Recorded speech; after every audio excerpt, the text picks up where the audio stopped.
Welcome, everybody, to the Get Bit Podcast, the podcast for blurs, for nerds. If you have a fandom, you are most certainly welcome here. We are your hosts of the most, Spartan, Show Guy Joe, Tafara TV. Gentlemen, it is the weekend.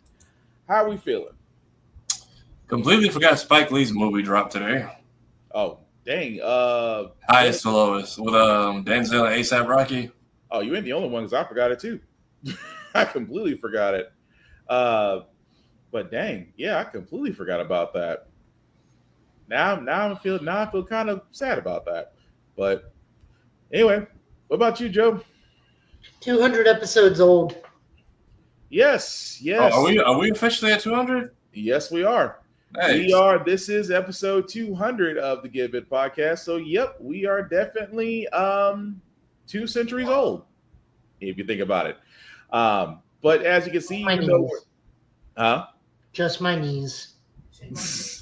But as you can see, guys, we are a little bit more on the leveled up side, so we do try to watch our language, but sometimes words do fly. At the same time, guys, and we do show movie trailers and video game trailers that might be a little bit on the graphic side, but viewer discretion is advised. Aside from that, welcome. So, really, how do we start off episode 200? Well, with a little bit of trailers. We do have a couple of trailers that came out, as well as one confirmed trailer from Gamescom that is actually happening. But I want to start with this one because if I'm pronouncing this right, Wuchi the Wayfarer. This is interesting because, you know, we're already getting Phantom Blade Zero. We've gotten other, I'm not going to call them Ghost of Tsushima type video games, but we're kind of getting that, which again, I'm not complaining. This one seems to be on that same vein, but I'll pretty much let you guys see it for yourselves. Again, this is, and if I'm pronouncing this wrong, please let me know. This is Wuchi the Wayfarer. I think that is it.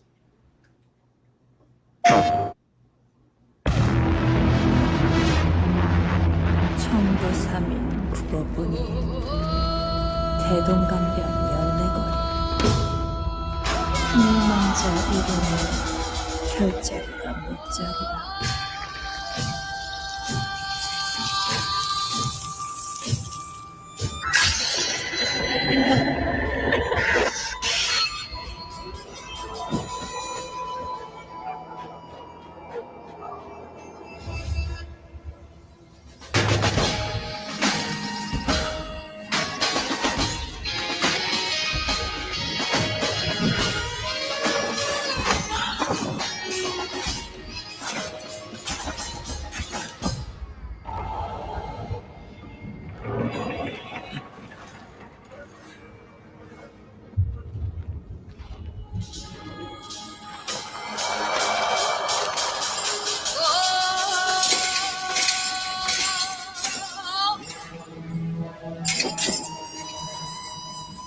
기어코 여기까지 참으로 정성이십니다.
All right, so that was Wuchi the Wayfarer. Again, this was just released this week. I'm not gonna lie, the teaser drove me in. I'm thinking it's gonna probably be on the same lines as Phantom Blade Zero. I would not be surprised if we do see more of this at Gamescom. Again, that's just a guess. Nothing has been confirmed as of yet through PlayStation. But fellas, what did you think? Don't we have a game out right now that's like the same except what is it, like Wu Chan something? Gucci Fallen Feathers. Yep, that is available right now. That's the game I'm trying to. That's okay. That's what I'm getting confused. I'm like, isn't this already out? That's what I thought too. It does look similar to Fallen Feathers, but what was the gameplay trailer that we watched like a week or two ago where they were fighting like the puppets that kept cloning themselves? Now that was Phantom Blade Zero. Okay, it's all kind of blending together right now. So now, don't get me wrong. It's the thing that it's like, oh, again, they're all coming from the same vein, but I like it. I mean, I want to see some gameplay, but as far as the teaser trailer drew me in, but yeah, I see what you're talking about, Tafari. It all, if you're not paying attention, you could have called it Wukong, you could have called it Wu Chang, you could have called it Phantom Blade Zero, you almost could have called it Sekiro. You almost Sekiro like in a way, but all coming from the same vein. But I gotta see gameplay. I actually want to see actual gameplay, but teaser got me. But what y'all guys think? That's it. I need gameplay because I'm getting the titles and trailers mixed up because I'm seeing a lot of it right now. So I need to see what in the gameplay makes you stand out from the others that we know so far because I am confused. Joe, fair.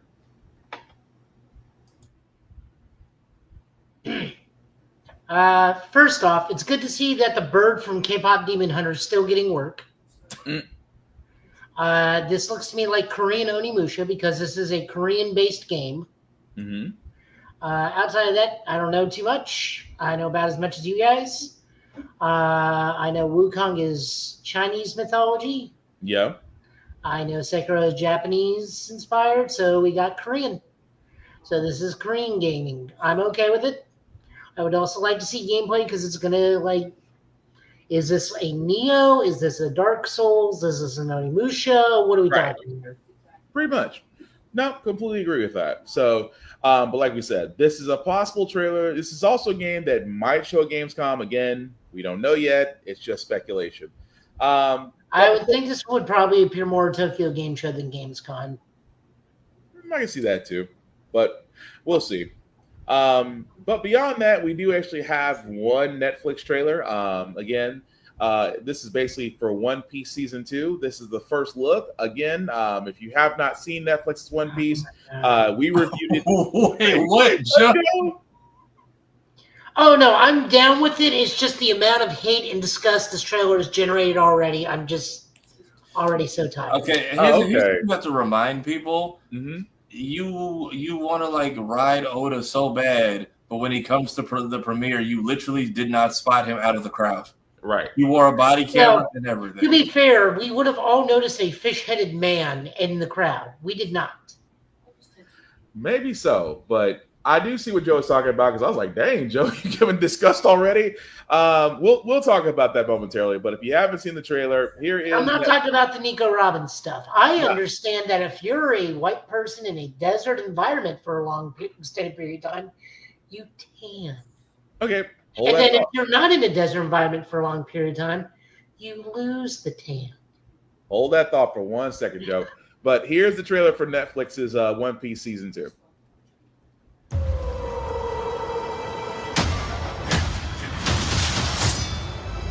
Everything I've done, everywhere I go, is for the One Piece. What is that?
All right, so that was the trailer for Netflix's One Piece season 2. As you already can see, season 3 has already been confirmed. Now, Joe, for all those that don't know, to explain what was the negative reaction toward One Piece for those that may not know.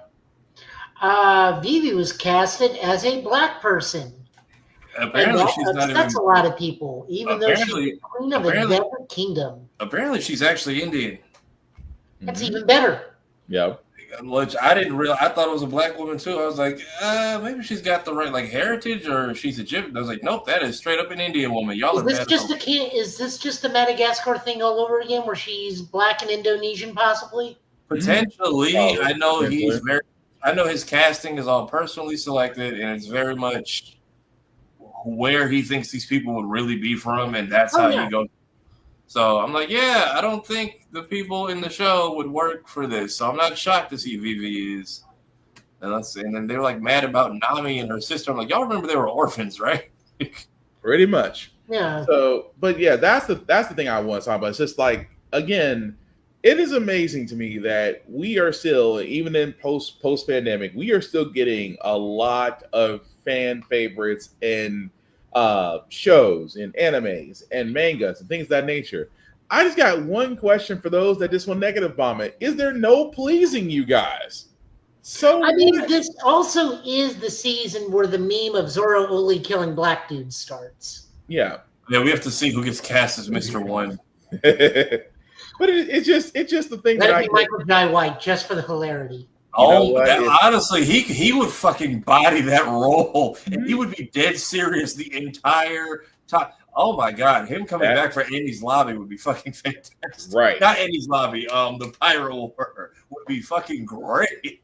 Yeah, but that's the thing I just don't get. It's the whole It's like Netflix's One Piece. The fact that they're doing this with the actual creator, and that he's got his hands in it, and that the first season was actually good, and it's just you guys. Well, not all, but not everybody. Just a few disgruntled people, or basement virgins, as the Reverend would call them, just have a problem. Like, you are okay. Let me just sum this all up. Let me sum this rant up in just one sentence.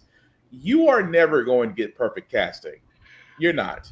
I mean, yeah. I mean, remember, a lot of people still thought Robin was black for the longest time because slightly darker skin, forgetting people can tan in a desert environment. Mm-hmm. Except in Star Wars. Luke is like the palest kid in a planet with two suns I've ever seen. That's still the I just chalked it up to the Force.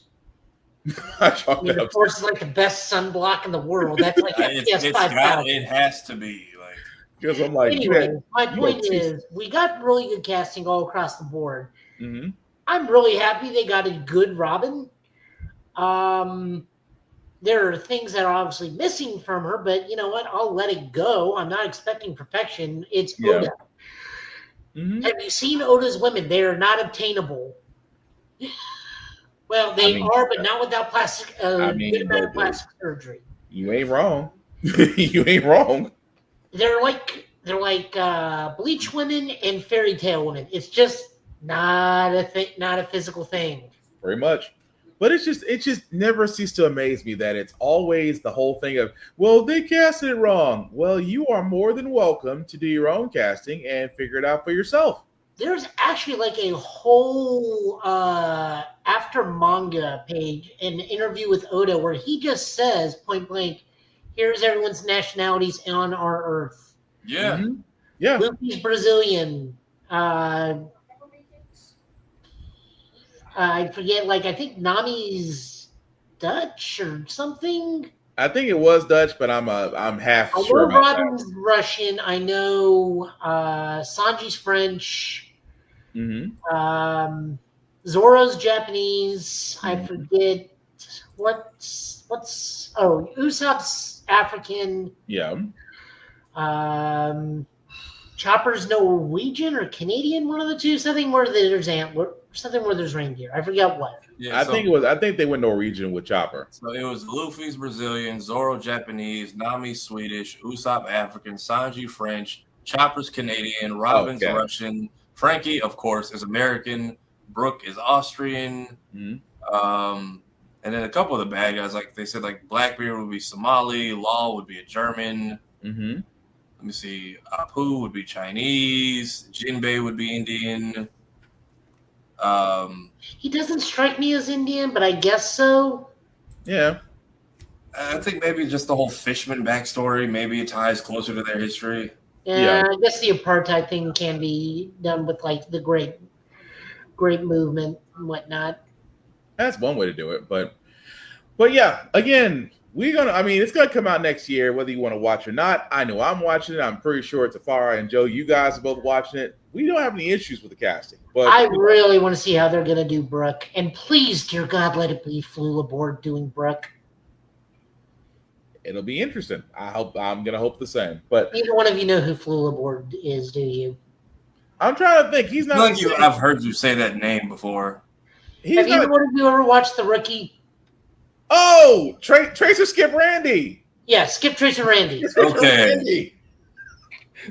That's what was throwing me off. Like, I know that name because I've seen it before somewhere. So that's okay. He's also in the Suicide Squad.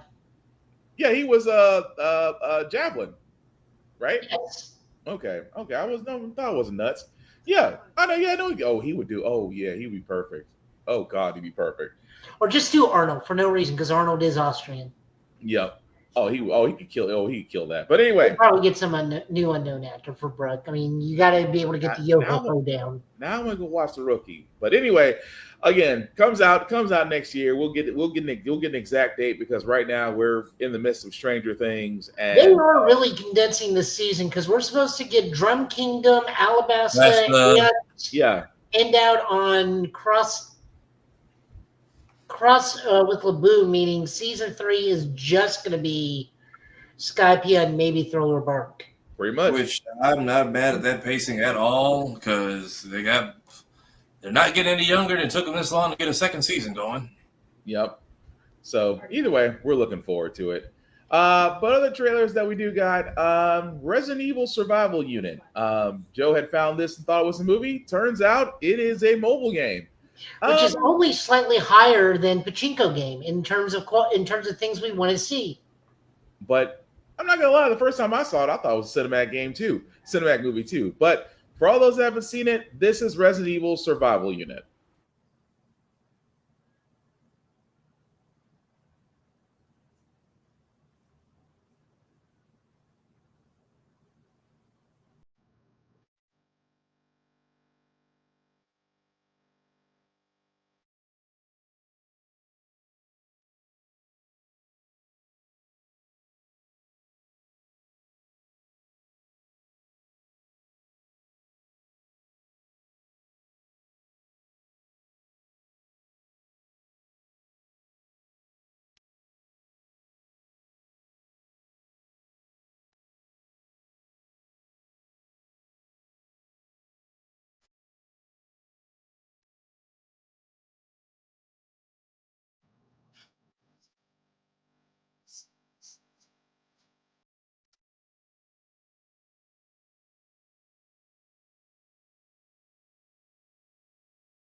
I'm not gonna lie, the music itself doesn't match what's going on at all. Sit through the whole thing at least.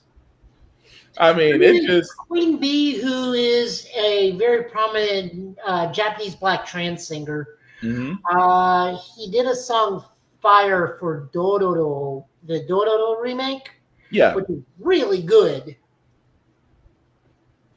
It just threw me off the first time I seen it. But It is a mobile game, Resident Evil Survival Unit. As you can see, it does have almost every character from 1 to 3, except the guy with the laptop. I think I'm not I think he's the OC character for the okay. player.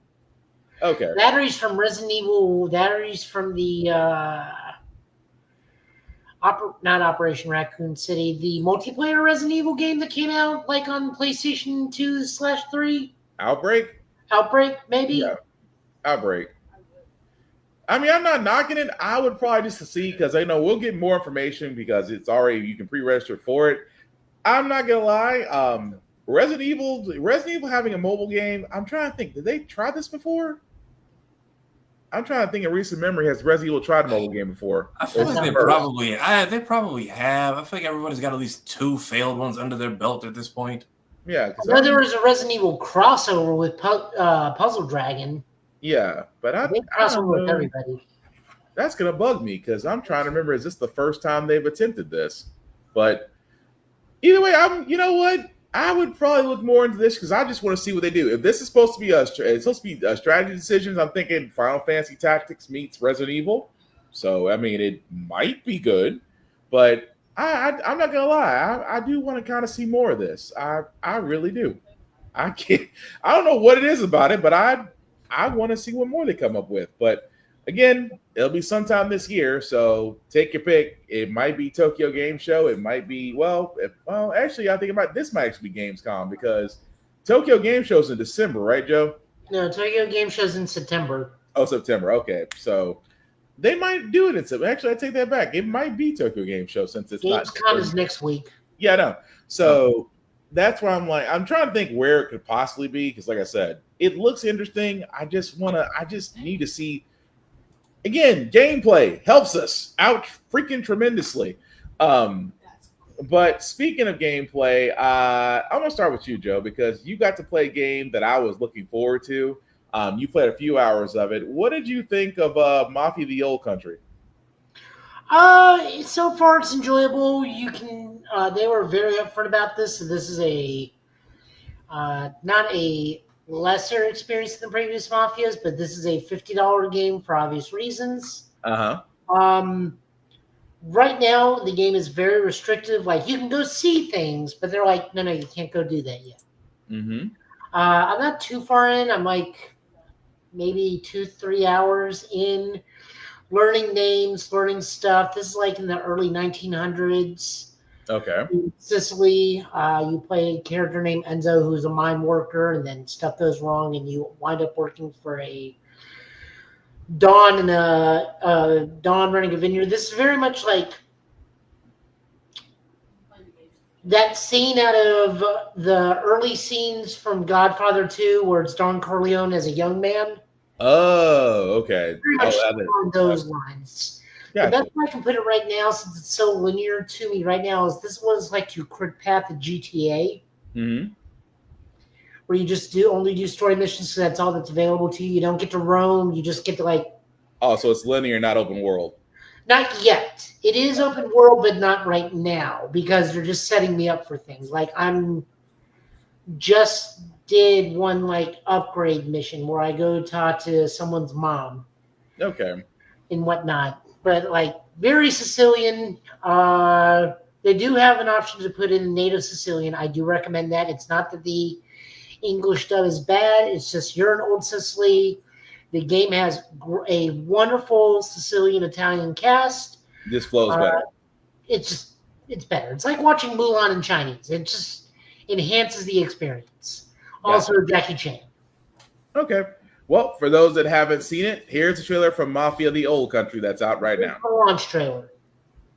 Okay. 1904. There we go. I know there's a hell. I've seen it. I wonder if they have to do a trailer. Heaven. I don't know. I was given a chance. Can you work? And I chose to take it. I learned the rules. And that every choice has a consequence. I wanted to live. To belong. be somebody. If you want something badly enough, you might just get it. If you're willing to pay the price. Assassino! This is you. We'll take care of it. Get him inside. It wasn't about right or wrong.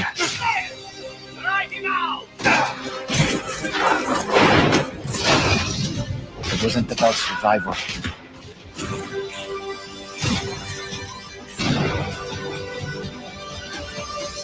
It was about family. And family takes sacrifice.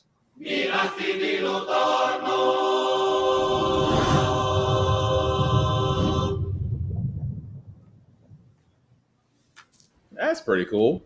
So that was a trailer from Mafia: The Old Country. Joe, you said how long were you into it? You said not too long. Like 2 or 3 hours. I actually did find the Sicilian dub. All right, I got it. Let me see if I can get that up. Oh, sheet. It also kind of bothers me that they kind of talk with a it's no real Italian accent, but just the stuff like this.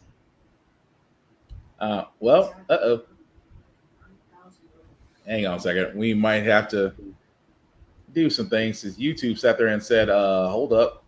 Oh, did you get hit with the age verification?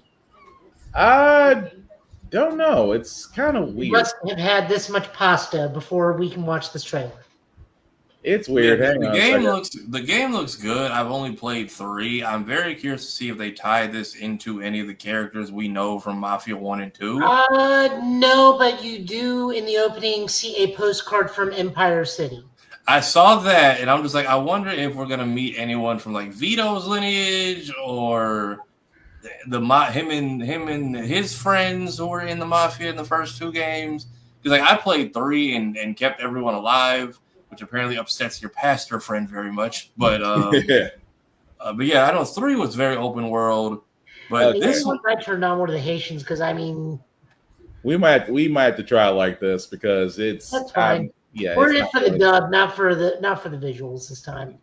Okay. I just want everyone to understand this is what the voice cast is like in the Sicilian dub. All right, 1 second.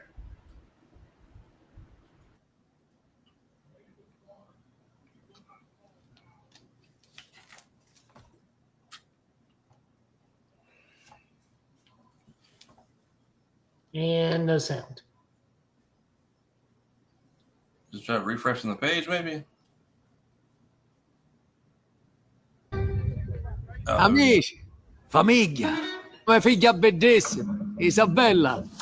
Non Torresi ci offre protezione a gente del posto. Certe volte ci sono clienti non troppo ben disposti e noi dobbiamo... Darci una lezione. No, a riguardare il loro debite. Questa è una cosa nostra e di spadaro. Non vengo io, la parola data è sacra. Se è chi so che è tu, non c'è nessun problema. Oh donna Sardonete, Enzo. Questa è un'opportunità. Giuri di dedicare il corpo, anima e sangue a questa famiglia. Enzo, non lasciamone fuori! Ma una volta che ci messo in menzo di Isabella, le cose cangiarono. Che buttare! Morì per me padre, per l'onore so. Non te lo lascio fare pure a te. Abbiamo un traditore. Questa cosa è stata mia e tia. Questa famiglia, lealtà e tutto. Non sempre potremo decidere che Luca facciamo. Chiedo che siamo, sì, però. E tu così, Enzo.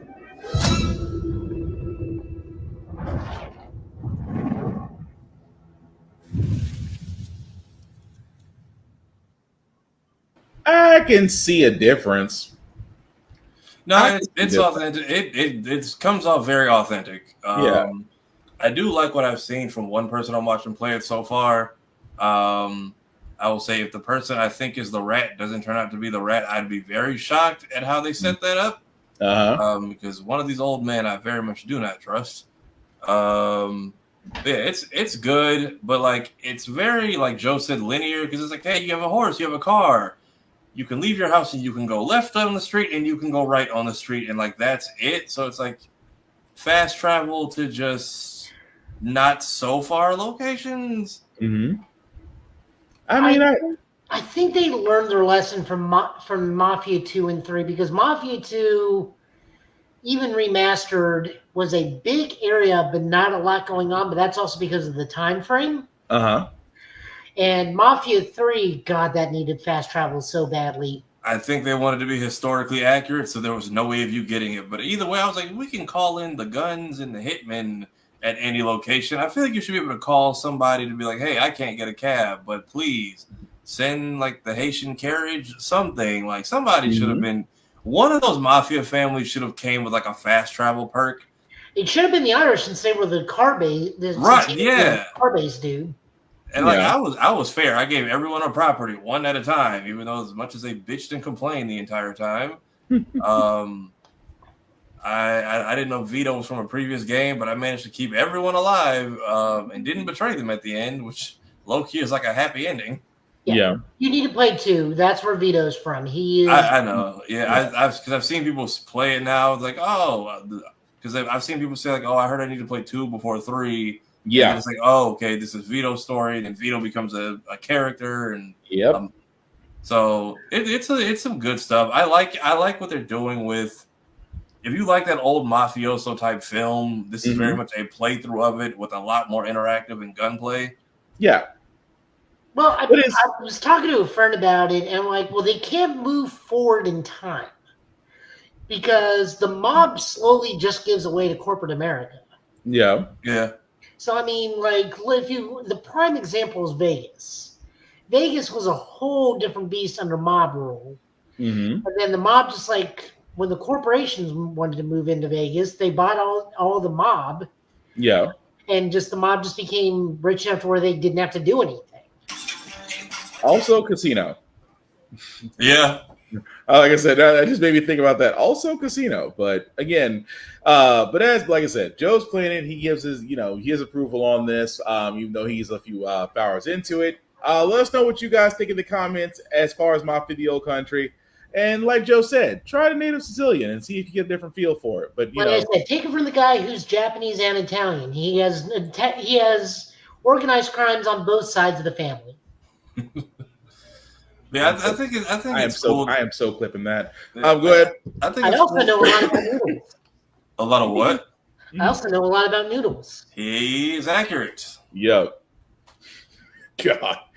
Battlefield 6 beta. I've played it. Tafari has played it. Tafari, your thoughts on it since you got to play beta last week?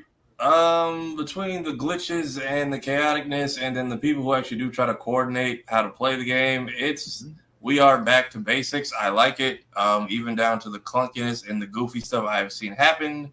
Like me running at one point, and then the camera just freezes, but it still follows my character in third person. My only complaint, they need to put the medic stuff back on the assault class, because the LMG, you can switch the guns, but off base, the LMGs having the med bags, when those are the guys who've been carrying ammo and C4 for the last 3-4 games, you notice like no one in the game is waiting for revives. They're immediately like, even though I have defibrillators and I'm telling them, hey, if you go down, I will heal you, they just quit immediately. Yeah, they don't even try. Nobody waits on the revives because they're not coming, because you gave revives to a class that hasn't had it. And the kill cam is kind of annoying. Like it's I don't need to see where they were. I need to see where they are. Like that freeze frame shit is annoying. Because then when they're still moving, now they're kind of like blending in with the screen capture, and it's then I don't know what the fix is for, but like some people are just laying in the piles of bodies, like in the textures, and you can't detect them. So I'm getting just like sniped by my ankles all the time. Yeah. Same thing. The only thing I can add to that is I know it's a beta, which means there's still going to be some bugs to work out. I do like the classes do have a little bit more variety. I do like the fact that, through Conquest and through other game types that I played, It is great. I will say this: if you're not a fan of mass scaling, having 60 players on one platform, don't do Conquest, because I know a lot of people are complaining. I got picked off as soon as I got in. That's how Battlefield is, unless you pick the right spot to respawn, because that's how it goes. But overall, I didn't really. I mean, there were some camera issues. There was some aiming, but again, I chalked this up to beta. Not everything's gonna be perfect, but from what I saw, it looks solid. It looks like you guys really did take Battlefield 3 and improve it. So I may give it a shot once the finished product comes out. Again, this is the last week for the beta. I think it ends on Sunday, if I'm right. So if you haven't had a chance to play Battlefield 6, you didn't get a chance to get in last week, this is your final weekend to get in. Although I will say, Call of Duty has double XP, which is they're trying to entice people to go back over there and play Call of Duty right now. But again, let us know what you think. Although Tafara, I did find this. I don't know what this is. This is straight up recorded from one of my matches. Because at one point I just kept getting picked off, and as you can see, we've lost damn near every objective, and I think my team just gave up because the match is almost over. And I just see 6 people with repair torches trying to flip this tank back over. Mm-hmm. And I'm like, normally it should either explode or they give you a flip mechanic, but neither one was working. So I was like, this is like that episode of Battlefield Friends, and then this happened. All right, I'm just gonna play it and just see what happens. Nope.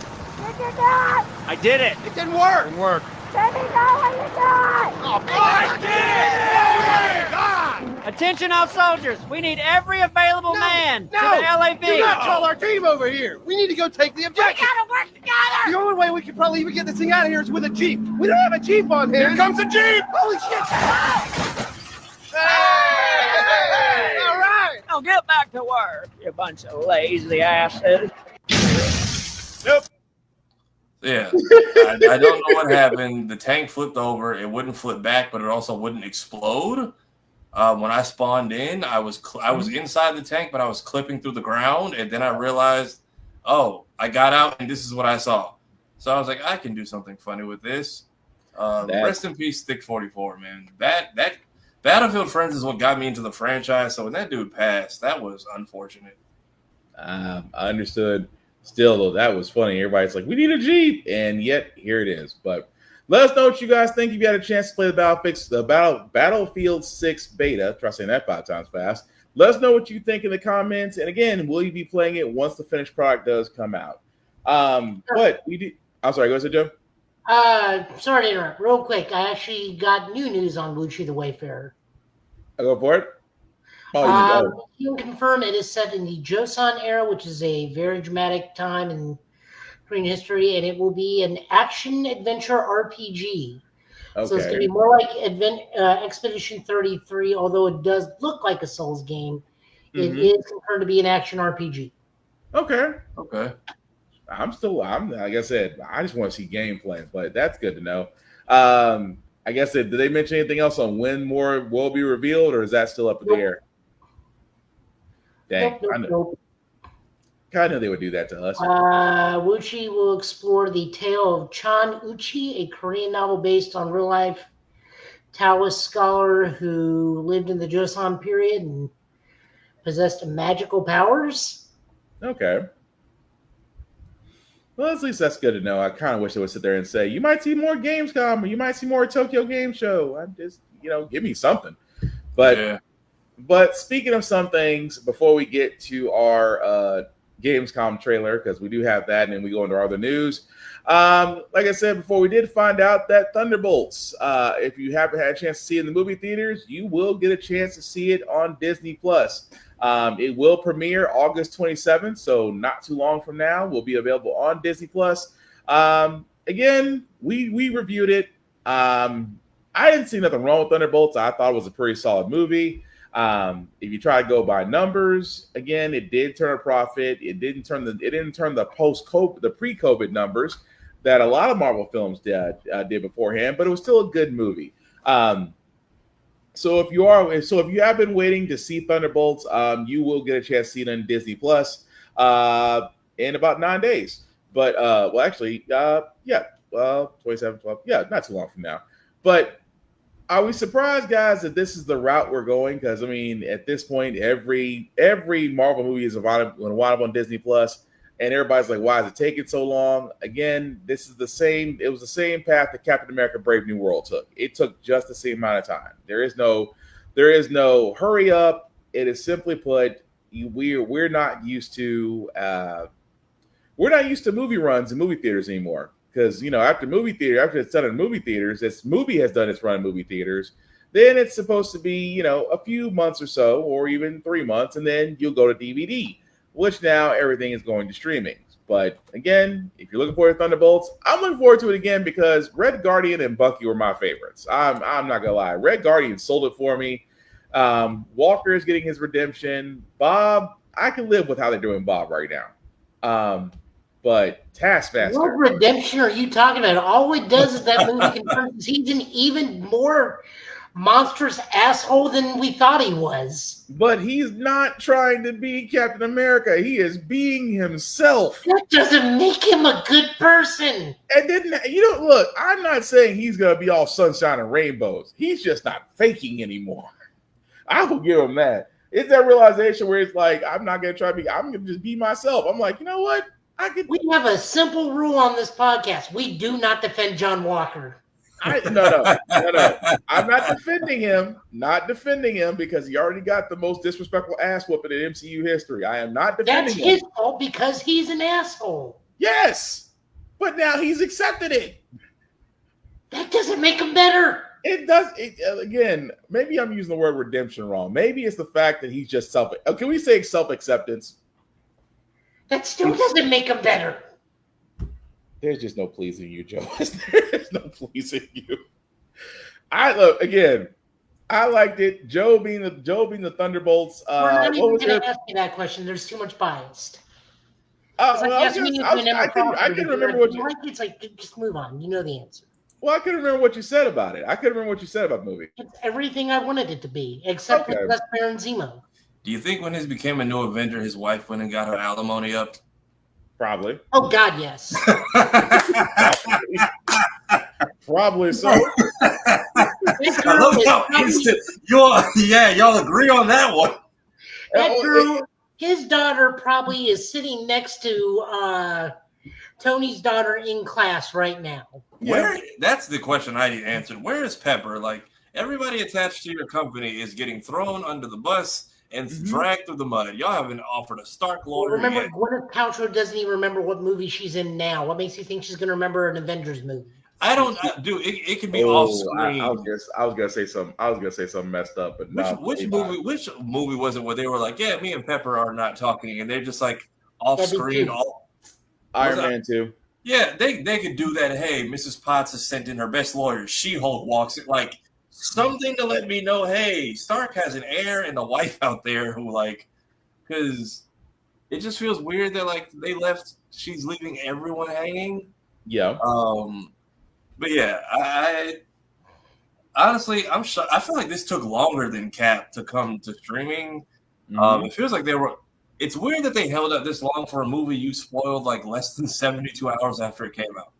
Yeah, that's a fair assessment, but still, dang. Also, the poster editing out all the guns and Taskmaster is a weird. It's weird. That's how they did Taskmaster. How Taskmaster. Never mind. I'm gonna leave that one alone. But this is also a movie about mercenaries. So why are we editing it out and making a poster family friendly? What's the library? This library is going to be so interesting when Hulu's gone. Oh yeah, fair enough. But before we get to Gamescom announcements, I completely forgot. Joe, your opinion on the mobile Digimon card game? As far as the beta being out, that some people may have had issues with it, but your opinion on that? The only thing people had issues with it was the artwork and the text on the cards was really hard to see. To which I say, get a bigger phone. Damn. Yeah. Or just hot swap out of the app and onto the Digimon card game list and look up the actual card you need to play. Because the meta's not that new. The meta's only was I think up to set 4 plus the new character cards that came out. Mm-hmm. So it's not like we're on set 22 like just came out. Or EX10 that comes out next month, which by the way, that's a really good set. Lilithmon's in it. Go Google Lilithmon. A lot of people call her mom, from what I understand. Okay. Not me. I'm a full grown adult, so I can focus on other things like upgrading my other decks. But no, I'm really looking forward to that thing coming out. Mhm. I played the acquired version of the game, not actually acquired Elysian. There's like a whole different thing. Yeah. But that's there, and I love playing it. I can't wait to build another new deck for Digimon. I have too many already. 5 is enough. 5 is never enough. That really was the only complaint. Like, everybody liked the story mode. The story mode takes place in the same continuity as the webcomic and web novel, Digimon Liberators and Digimon Debug Team. Okay. Which is based around what the TCG is based around currently, depending on the sets. From what I understand, everyone that plays the TCG had an excellent time. The cards were just hard to read. Gotcha. Okay. Well, still beyond that, going into some Gamescom news, like I said, we don't really have a lot. We do know one trailer that was confirmed for Gamescom, which we'll show momentarily. We do have some news from Xbox and from Capcom, to which they've already confirmed that this will be talked about at Gamescom. The Call of Duty Black Ops 7 will show off its campaign and multiplayer. If you're like me, I love Call of Duty. I'm glad they brought back campaign mode because, you know, multiplayer is good and everything. I like to play campaign. I like story. But we are going to get that at Gamescom with the campaign and the multiplayer showing there. So expect trailers and possibly folks that got invited and those lucky SOBs will get to play it on hand. I do not like Call of Duty because so many good game studios have been shuttered and moved over to make one dumbass game that comes out every single year. Well, I mean, I can understand that, but I can't blame the game. I blame the companies. It's like at the same time, I blame EA for Anthem, even though Anthem could have deserved a whole lot more, but I leave that alone because I don't want to go on a tangent. But also, Hollow Knight Silksong, we hope we'll get a release date. That we will be getting a playable demo at Gamescom. At the same time, if you've never played Hollow Knight, it is fun. I've actually played it. It's very. I don't want to compare everything to Cuphead because Cuphead is such a great 2D side scroller, but in this case, Hollow Knight is kind of like that, but just visually beautiful. We hope that we're going to get this game sometime in 2025. At least that's my hope. But again, since it wasn't in the Nintendo Indie World last week, we're hoping that it's going to get a release date on 2025. And Microsoft and ROG, Republic of Gamers, they are releasing their Rogue Ally Xbox version. Again, we don't know the prices yet. We speculated the prices the last time we talked about this, almost 2-3 months ago. We talked about this. We don't know what it looks like yet. This is just a mock-up of what it could possibly be.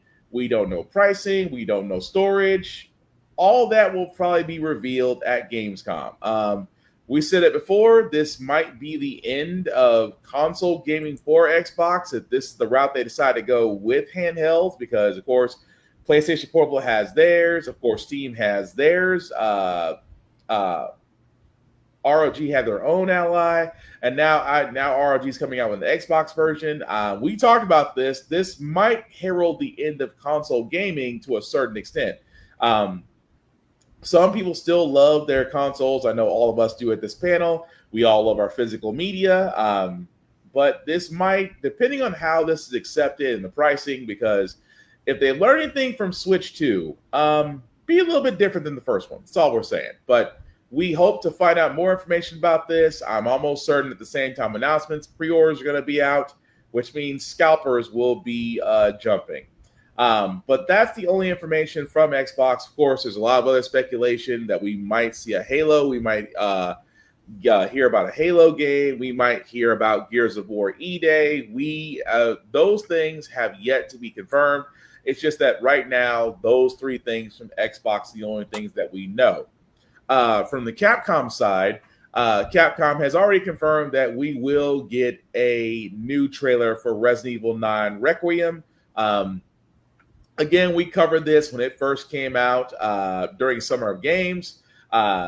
Love the fact that this is actually following a character sort of from Outbreak, and that it is going back to it is going back to Raccoon City 30 years later. So again, outside this trailer, I hope they give us a lot more information on this. I again love the Resident Evil series. Village, Biohazard were great. 6, not so much.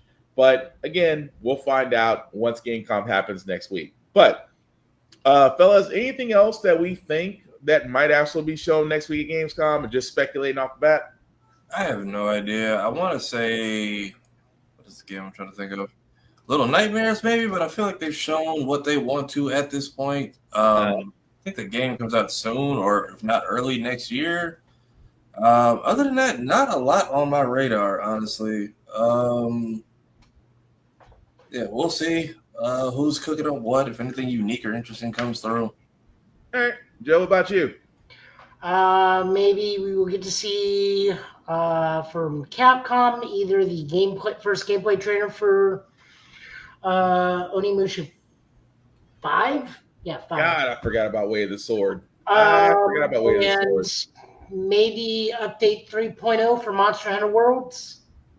Yep, that's also possible. I forgot about Way of the Sword. I completely forgot about it. But it's supposed to be. Wait, they didn't. Yeah, they did announce it. That does have an announcement date. Well, not a date. It said later this year. So I'm misremembering. It's later this year, but not an exact date. I think it's 2026. Yes, 2026. Sorry. I'm getting my dates mixed up. Yep, you're right, Joe. It is 2026. But again, we will cover what comes out with Gamescom next week. Again, a lot of speculation. I'm hoping, like I said before, if they do Halo, cool. You owe us a Halo, because Infinite wasn't what it should have been. Wait, what do you find out, Joe? Shouldn't they be advertising Gears of War coming to PlayStation? Supposedly, yes. Why? Allegedly.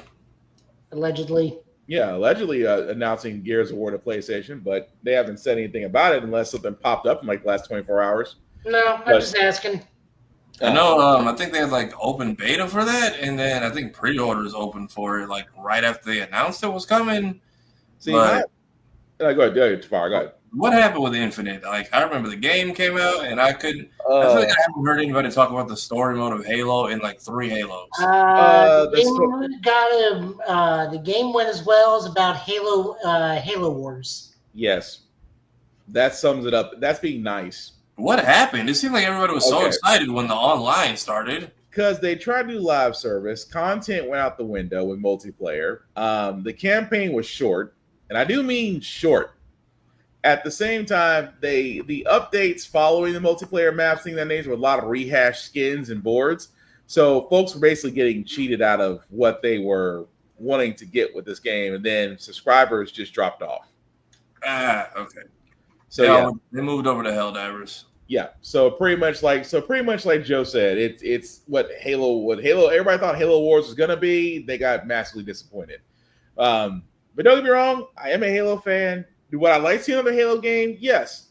I am concerned where they're gonna go with the story. Because Halo 5 Guardians kind of murked it, so you can't really continue with Master Chief as it is right now. If you are coming out with a Halo game, like I said, hopefully you guys have went back and looked at things. I'm not 100% sure about that.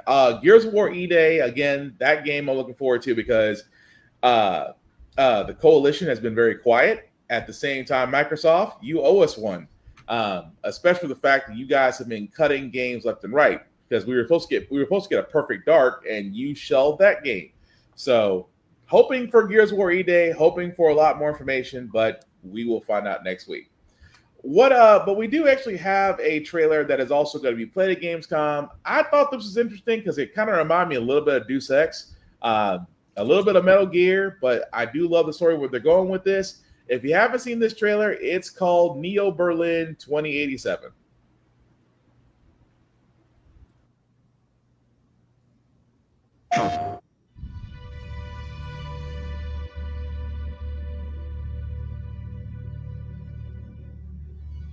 Did you know that black holes are extremely dense objects with such strong gravitational force that nothing can escape them?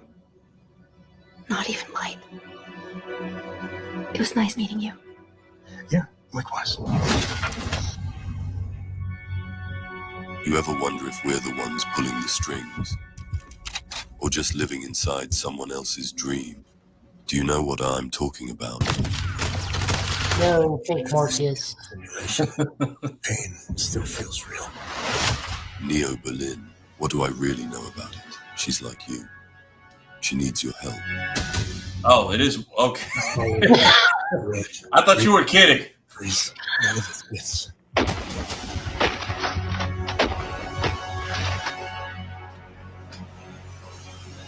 And Xenomorph.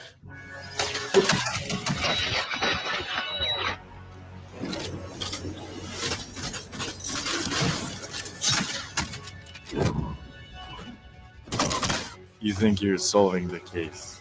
This is so much bigger. What if the case is you?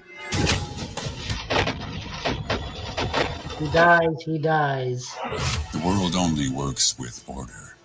Without order, chaos breaks out.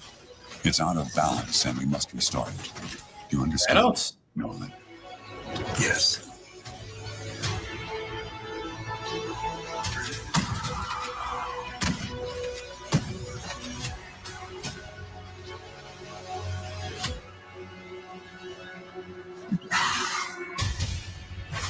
Of course there are zombies. Why wouldn't there be zombies? I think they're zompires.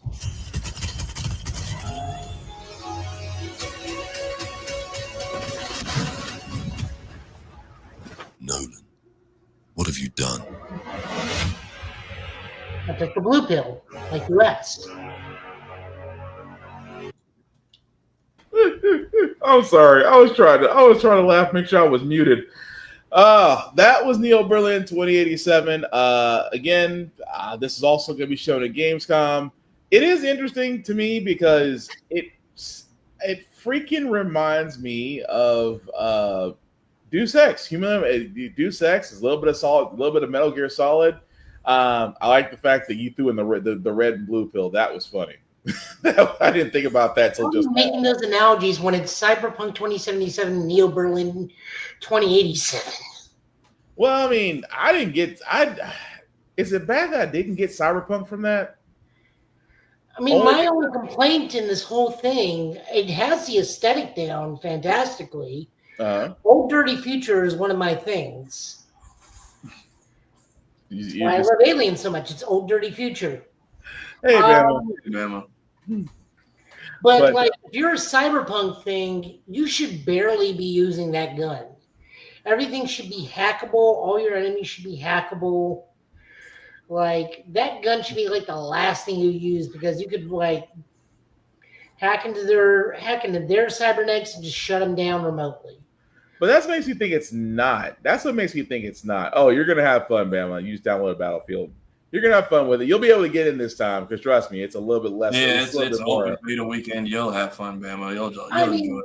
Yeah. This is just how I play Cyberpunk. I can't speak to anybody else. I mean, there are multiple ways to play that game. Well, I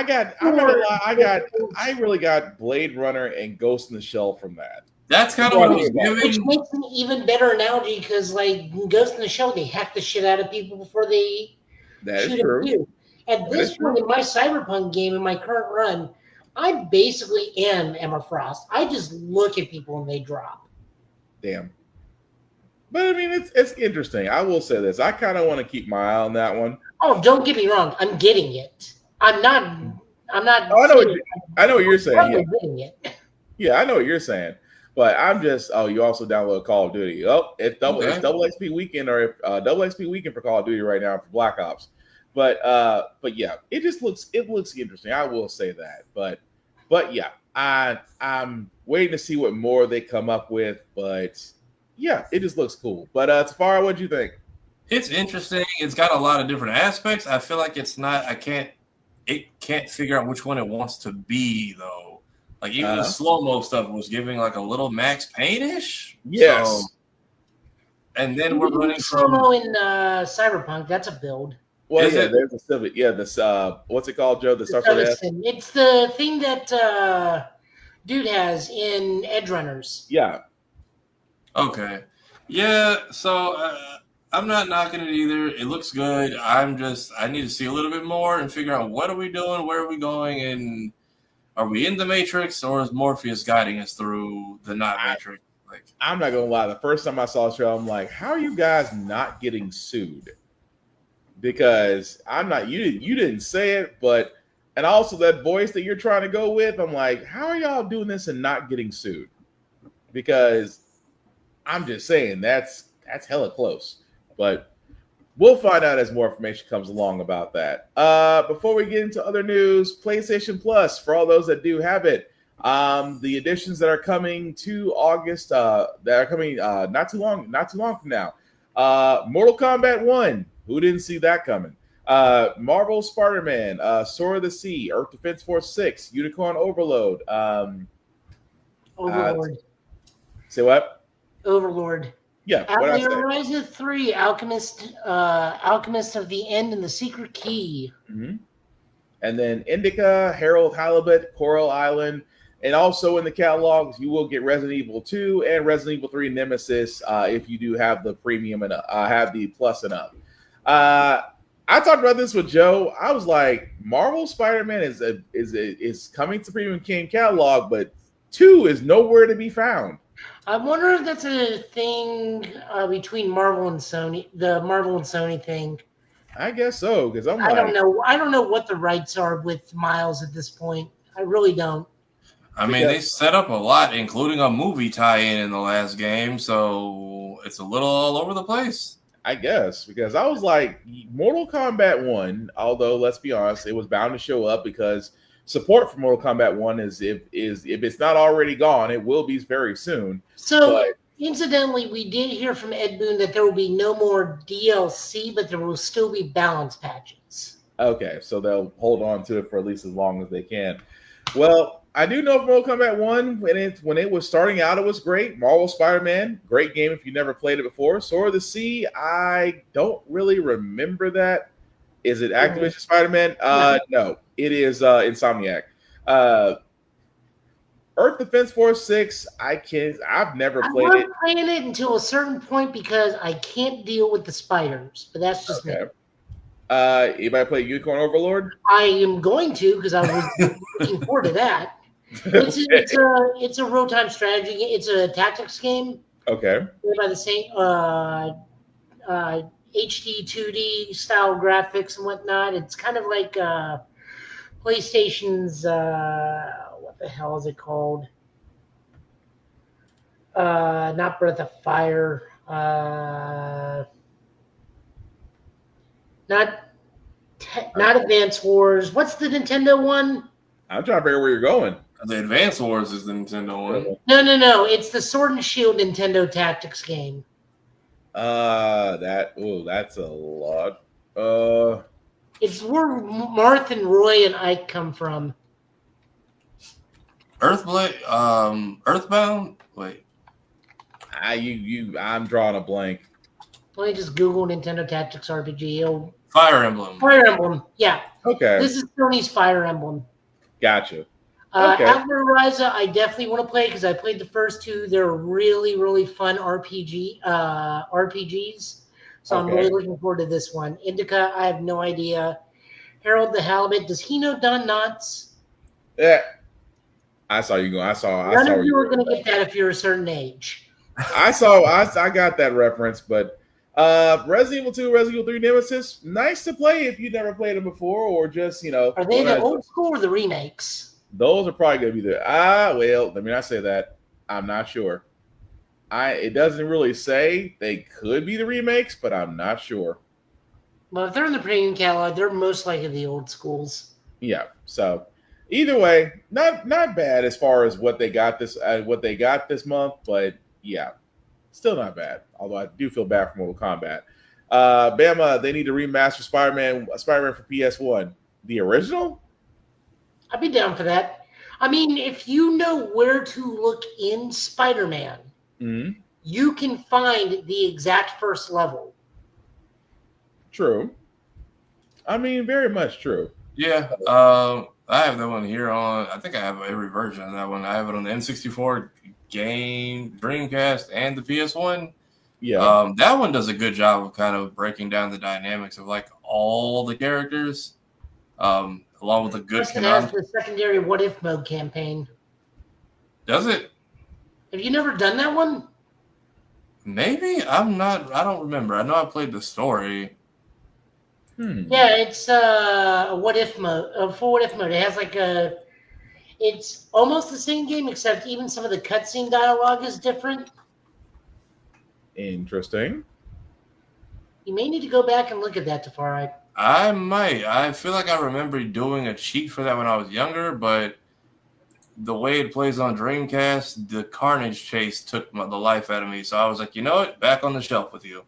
So in Spider-Man PS1, the game where you can recreate the first level of the first in this game is on top of the Rand building, then web swing forward.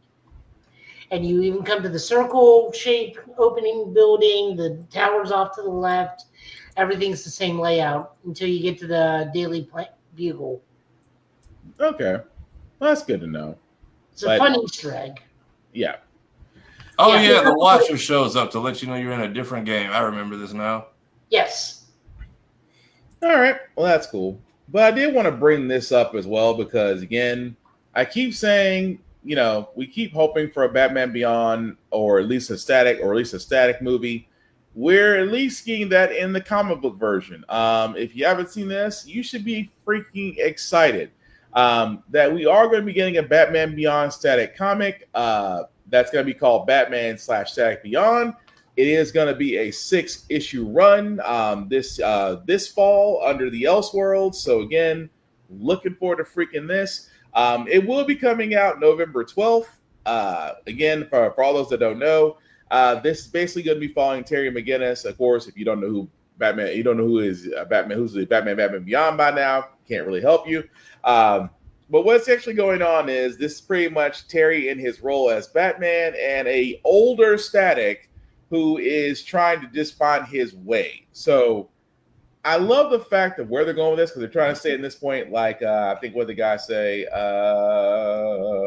Static is a former teen hero who grew up taking on even more responsibility for a city and larger world, while Terry is still figuring out how to do these things in his own way. Terry's still a high school student, but he's also got the way of the Batman mantle, the expectations come with it as key parts of his life now. As an adult member of the Justice League, Virgil's at a different part of his journey, but he's driven by an adolescence where systemic injustice changed what it's meant to live in his hometown of Dakota. Okay, I'm good with that. I am honestly good with that. But fellas, what are we thinking? Because I know I'm doing this. Sent one more thing over to you by the artist that looks at the other two of the other characters that are going to be in this book. I think. Give it me a should second. be the Twitter link I sent you. Give me a second. But as for this, I'm looking forward to it. I love Adult Static. It was one of the best things they did in Justice League Unlimited. I would love for Wilfredo to just read the comic, but I know he doesn't want to do Terry anymore now that Kevin Conroy has passed away. Right. Oh, that's the Capcom. Oh, is he on that same on the kind of like the same thing Mark Hamill's on? What do you mean? Basically, I'm not if I don't have my Bruce, I can't do it. Yeah, pretty much. Yeah, pretty much. Okay, I do have that.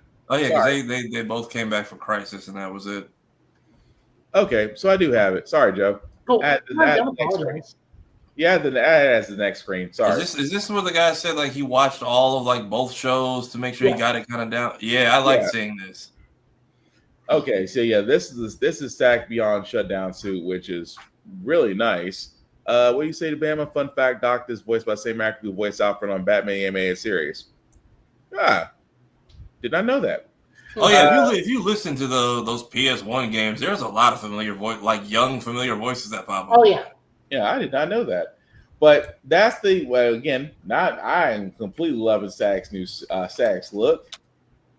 Batman has, I mean, Terry has went more tactical again with the cape. It's kind of almost Arkham Knight-ish in a way, but I'm not complaining. I'm not complaining. I like it. But yeah, that looks pretty freaking cool. And new character Beacon. So this is apparently Rocket's son as an adult. Gotcha. Or at least a teenager. Yeah, son of Rocket and the godson of Virgil August. Yeah, the one that doesn't have a case of the tisms. Cool. Right. He may not in this continuity. But why? I mean, he definitely does in Young Justice. That kid is not. Yeah. My girl was done so dirty. And no Killmonger haircut. Thank you, God. I mean, they gave him a little bit of the Miles Morales final battles. Yeah, and then Shutdown, which is, I guess, Melvin Kim, a highly intelligent. I'm going to say this, and you guys can direct hate me this. Does he not look like the one dude from Proud Family as a teenager? Oh, Michael? Phil Lamar's character? Yeah, Phil Lamar character. Yeah, well, Phil's character, which is now E.J. Johnson. Yes. Yeah. It's not just me. Mm-hmm. It's like I just looked at that, and it's like, is that Michael? No, I got that too. Let's see. Somewhat of an outcast, most of his peers rely on technology and the work. He prides himself on pure human ingenuity. Oh, so he does not like technology at all. Causing, after a free accident, causing the game the ability to drain power. Oh, so he's basically a battery. Which is still not bad. But I'm liking the designs. I'm definitely liking the suits. But anything more you want to add to this, fellas? No, that's pretty much it for me on this topic anyway. I'm excited. I'm hoping we get more out of it. I'm hoping this book does well so they see that, hey, can y'all stop slacking on these characters and do something with them? Right. But yeah, I'm definitely down. I am definitely looking forward to that. Also, I guess that I missed this as well. Capcom will host a Capcom Presents at New York City Comic Con. Showcasing new and upcoming releases. So at least that's something to look forward to from New York Comic Con on about a couple of months. Now to hurt everybody. Maybe they'll show Dino Crisis. Don't do that. Don't do that. Because again, I'm gonna tell you why don't do that. Because as I'm looking at this, I feel bad. I feel a little stung because praying for some Mega Man news. Y'all are petty. We are going to remaster and remake and port. Actually, not even. We're just going to port Mighty Number 9. Enjoy. That new game that Capcom's working on, the one with the little cyborg girl. Shoot, the one we showed the one we showed 2 weeks ago. Yeah. I can't think of it. A lot of people are thinking that's actually like a secret Mega Man game that no one's just talking about. I'm sorry, that just got me on that one. Please give me Azura's Wrath port to PC. That'll never happen. For the I would take an Ashura's Wrath remaster or port because it is I think stone locked on the 360 along with those DLCs. The original game was sold in pieces. There's no way to get the complete ending by itself. You have to pay. The Street Fighter, and honestly, Ashura should have been a DLC character in a Street Fighter game at this point. I'm also surprised Ingrid's the guest character for season 3, or is it season 2? Yeah, season 3. So maybe he'll be a guest character in season 4. Maybe so. Someone's really got some hoping. Project X Zone 3, Lady Demetress dating sim. Somebody's got a king. Oh my god! Night Before Christmas 2, Darkstalkers on the RE engine, which actually looked pretty freaking cool. Devil May Cry sequel, not seen that happen. Mega Man Zero HD remaster, don't know about that either. We will never see another Darkstalkers game ever again. Nah, we won't. Devil May Cry season 2, maybe. Someone said Breath of Fire. Someone's on for Breath of Fire. Good luck. Them. How about the Beautiful Joe collection coming soon? You got hope. And of course, Dino Crisis. Well, somebody said it, Joe. Dino Crisis remake. It's not going to happen. It's just. I'm sorry. It's just not. But yeah, don't get me wrong. We could. Capcom could do right by a lot of people. Will they? Probably not. But the most realistic thing for fighting games is either during that or during Tokyo Game Show, they formally announced CVS 3. Yeah. But they're hinting so hard at that with the Terry and Street Fighter and Ken and KOF or Ken and Fatal Fury. But I don't think it's just up there with Mega Man Zero. I'm sorry. Look, if we're never getting a Zoro's Wrath remade, remastered, it's just, I'm sorry. Of all the things Capcom fans have asked for, Capcom said, we're gonna do something different. But keep hope alive. But again, we'll see. I know New York Comic Con's a long way off, October 10th, but who knows what could happen. I did want to bring this up before we do get to our anime reviews, because I know this has been talked about to death, but I just want to bring this up and get your guys' opinions on this, because Star Wars The Force Awakens, John Boyega, again, I understand his position, I understand everything he's coming from, but he was actually speaking to someone at Fan Expo Boston, and he sat there and said that the story would have been better if eventually him and Rey were allies that eventually became villains, which he was saying, of course, him being Force sensitive would become a Jedi, Rey would actually succumb to the dark side, and they would eventually have to face each other. And that made me think, like, that actually would have made, and don't get me wrong, The Force Awakens, no matter how you feel about it, it's still watchable. Don't get me wrong. Do I think that they kind of gave us the whoop whoop when they sat there and said we were hoping to get a Black Jedi? Well, we weren't. But at the same time, I like where Boyega was going with this, was that it would have made more sense for him, because of the fact that he was Force sensitive, that he would become a Jedi. And it would have made more sense for Rey to actually kind of go dark side, and eventually they would have to fight each other. Now, I'm asking you guys this: would that have made more sense for them to go ahead and do that, or should the story have gone another route? I wanted Finn. I didn't exactly want both of them to become like villains, but I was expecting Finn to become some kind of Force sensitive person, especially because he's literally the first person that pops up in the trailer. Yeah. Or at least like maybe she learns the Force and he learns saber combat. And they become like two halves of a hero. Even that first fight he has with Kylo is kind of epic, and then they just like let him sleep for half the second film. Yeah. But I wanted them to do more with Finn's character. I wish they would have done more with Finn's character in the games, but they just kept kneecapping him at every turn. I mean, that was the thing that I was getting at. It's just like, you could have had a better story. Don't get me wrong. I know some people may have liked the Force Awakens story. You had your nostalgia with Han Solo coming back and Chewie being back and seeing Leia, and I get that. I understand it. I do think that they could have set up for a better story at the same time. And I'm going to just go ahead and say it. You could have gave us a Black Jedi.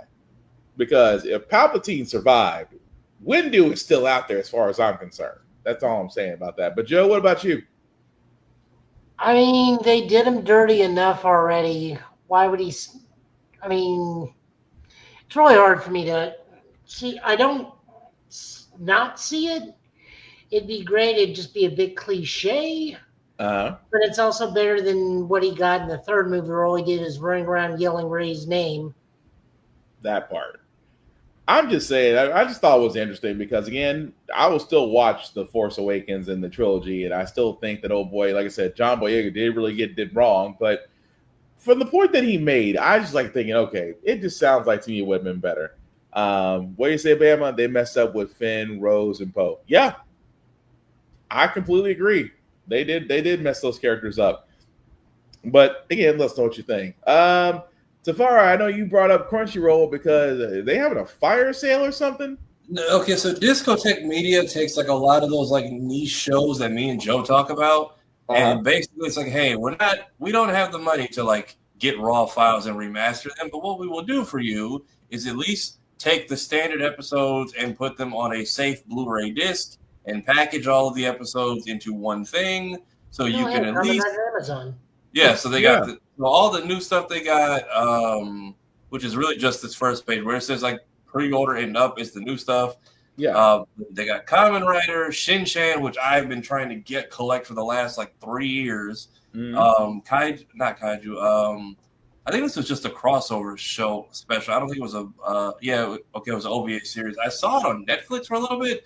Devilman versus Cyborg 009, which is actually really good. Very curious to how that world ends, seeing how Devilman Crybaby has the same ending in like every reality. Yeah. Oh, hey, Mega Man, the Ruby Spears series, or as we like to call it, the Scott McNeil show, because he voices literally half the cast. Yeah. That Golden Boy. I'm like King Arthur and the Knights of Justice. I'm like, wow. Actually, a decent series. Yeah. Yeah, Kamen Rider X. They actually have the first 2 seasons of MXC. Yeah, which I was considered picking up because that show was just like a fever dream. They also Street Fighter the animated series. So Discotheque is very good at like that show you thought you imagined. Hey, we have the entire thing, which is why at the top a lot of them say SD on Blu-ray. Like I got the US edition of the complete series of Sonic X because I don't think Sega or 4Kids ever made one. Right. So a lot of so a lot of shows that kind of get forgotten about, or it's like, hey, what happened to that? They at least get a hold of like the episodes and just put them on a physical disc, so you can at least have them in some format. They have a lot of stuff on their Twitter, and they kind of go into deep dives about each thing they produce. Another one they had that I saw was they have the whole thing of Bobo. Yeah. And then they have the event. They have a few like older like titles because I don't know who they belong to, but like they have the Adventures of Sonic the Hedgehog, like the entire Jaleel White series. And I only discovered them because somebody had them like overly priced at MomoCon, and I was like, I didn't even know this got made. And then I looked it up, and I was like, okay, Discotheque is just this company. They just crank them out.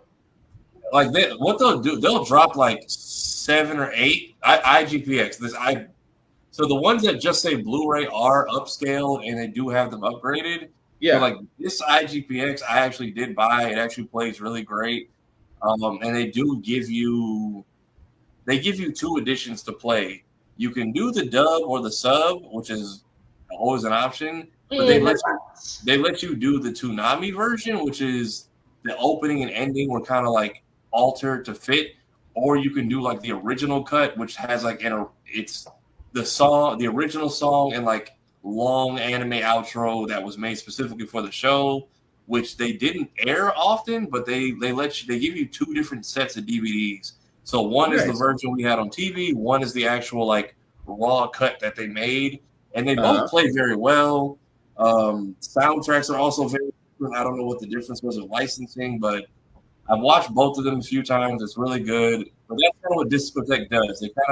They kind of scrape everything that was like part of the production that maybe got cut out or didn't make it to television and just say, hey, we at least put it in some format. So like the old stuff, the 90s and 80s shit, it's gonna be what its original pixelation was, just on a Blu-ray. Some of these that say Blu-ray will just be we managed to upgrade it. Yeah, like this Sonic X is another one that I bought. Oh yeah, the complete. Oh, I guess yeah. But that's another one that's just standard edition on Blu-ray. Jesus, they got some good stuff. I'm going to go through that because there were some titles that I was like, I could have sworn they were fever dreams. I'm like, oh, that actually was. Yeah, so they are very much clutch for. Yeah, so the Adventures of Sonic the Hedgehog, which I need to get that while it's on sale. I know I have Samurai Troopers somewhere, but I know I still have my Blu-ray somewhere for Samurai Troopers. Gunbuster, wow. Yeah, so if you're looking for some old series are wondering if anyone's ever put them out, Discotheque just dropped their latest batch of stuff that's up for pre-order. I think it all comes out in October. A lot of dope shit. Sacred? Yeah, wow. Like, Sacred. You will scroll their catalog and be like, yeah, I forgot this was a thing, but let me get it while I still can. And I think they love do. Sacred. Yeah, I love Sacred. Mega Man. I don't know which Mega Man series that is, but that might have been the 90s. That might have been early 90s. Going by the cover. That might be early 90s. Joe, you're muted. Joe, you're saying something. You're muted. That's the one we looked at earlier. This is the standard DVD release. Okay. Yeah. Digimon Digital Adventure Season 1. City Hunter. You know what? God bless. Street Sharks, the animated series. Mm-hmm. Kamen Rider Black. And then they have sometimes they'll do this complete separate for the Japanese dub. So that's the Japanese version of Sonic X, which I think has the better cover. Street Fighter 2, which actually is 4K. Oh, Wicked City. Oh, wow.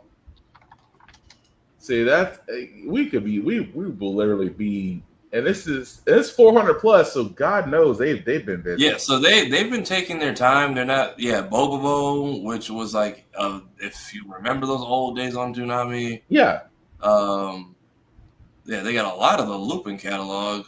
Angel Cop. Wow.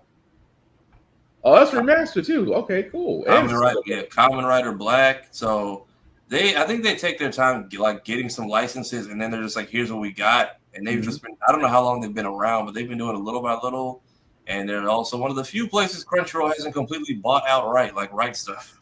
So pretty much get it while the getting's good. Oh, Virtua Fighter. So I think they have a partnership because like they sell on Crunchyroll, but Crunchyroll doesn't own them. Otherwise, you wouldn't have a Discotheque site. It would just direct you to Crunchyroll like a lot of the other anime stores did. Gotcha. But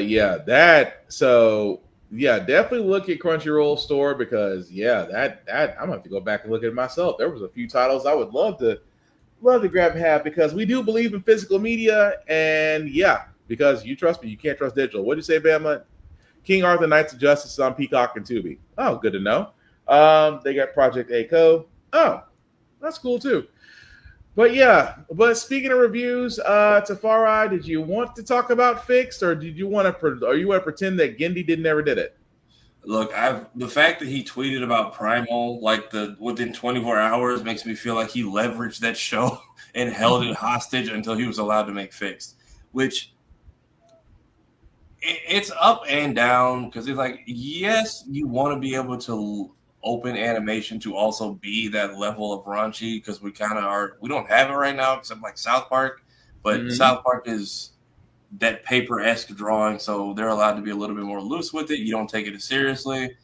But with animations like this, it's not a bad film. It's just there are times where it's like, all right, we get it. It's a story about like a dog and his balls and getting neutered. Like how there's a couple scenes where I'm like, all right, can we move the plot along? Yeah. But the fact that they get someone like, I keep forgetting Idris Elba is not a serious person because the fact that he is less prominent throughout this film. Yeah. But then there's also parts of this movie that low-key play out like an episode of Primal. Like there's a part where they get into a fight with a couple of cats, and it is literally like Fang and Spear fighting off an army. So he very much takes elements from all of his work and throws it in here. But he keeps reminding you, hey, it's still a raunchy comedy about some dogs.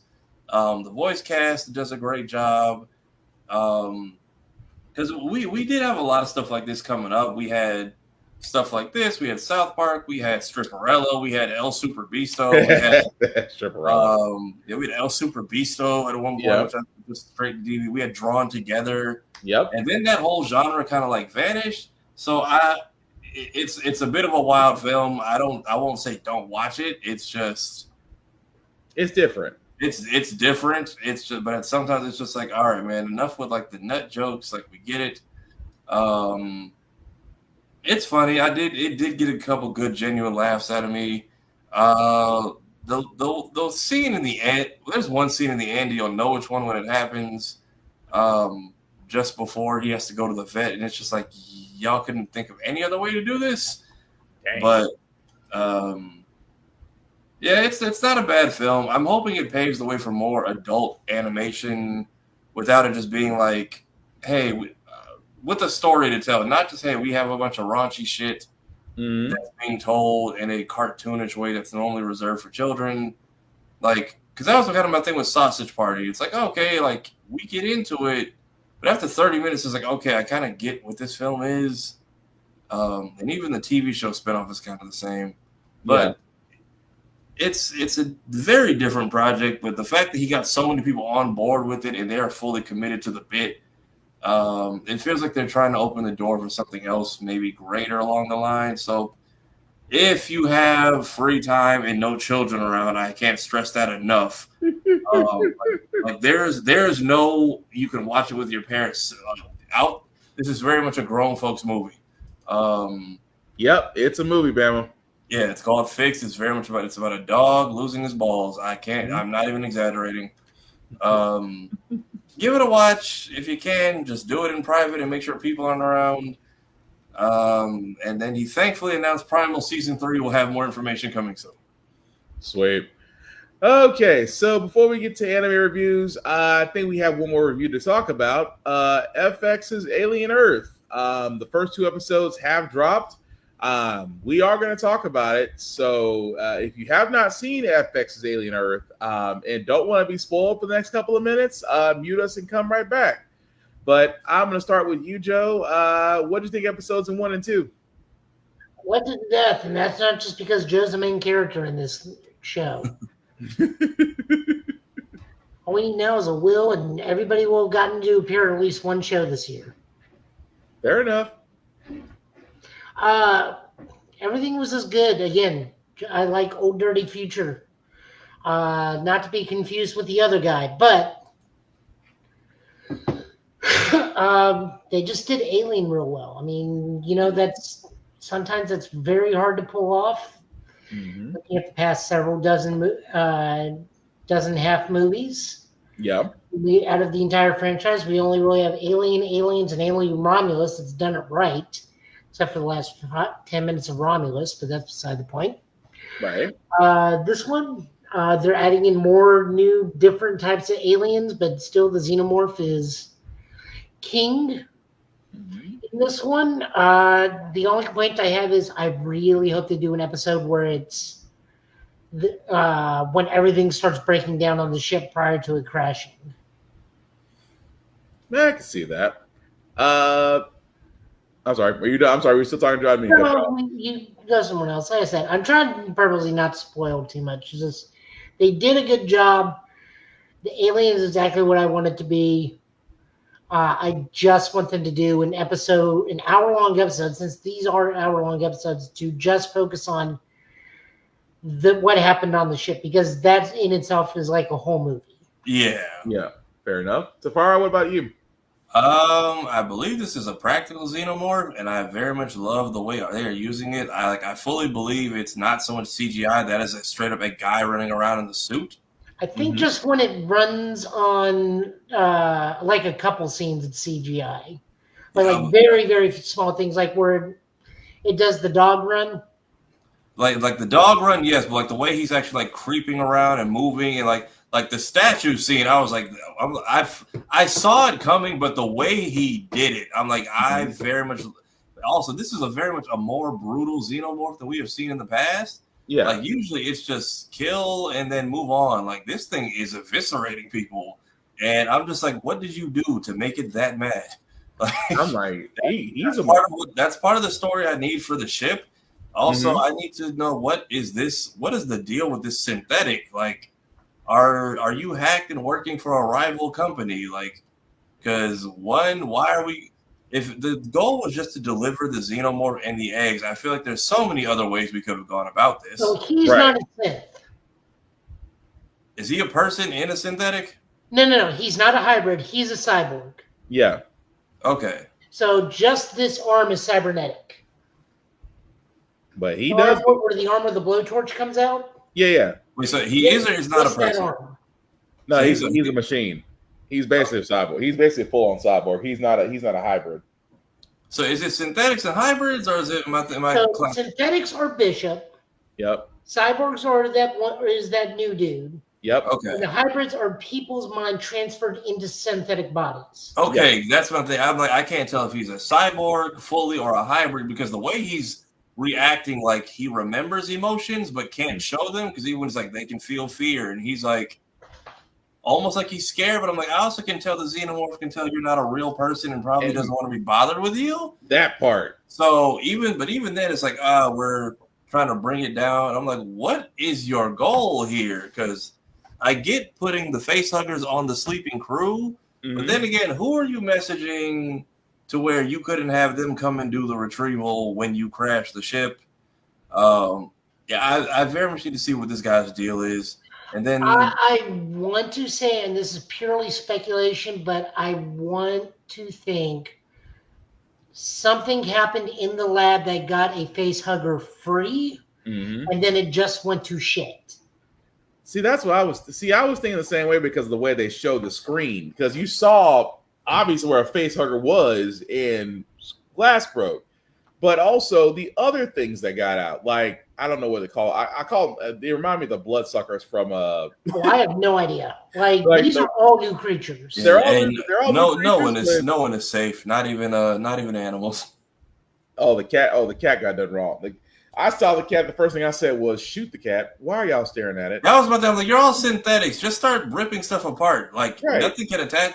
The leech thing. Like that's also what's throwing me about the guy. I'm like, he's very much on some no witnesses type of timing. Yeah. And he said there and said it'll be all over soon. I'm like, what you mean it'll be all over soon? He left them in there with it. I was like, they're from a rival company, so he getting out and stealing secrets. So that's not Weyland Yutani that's raiding the ship. Yeah.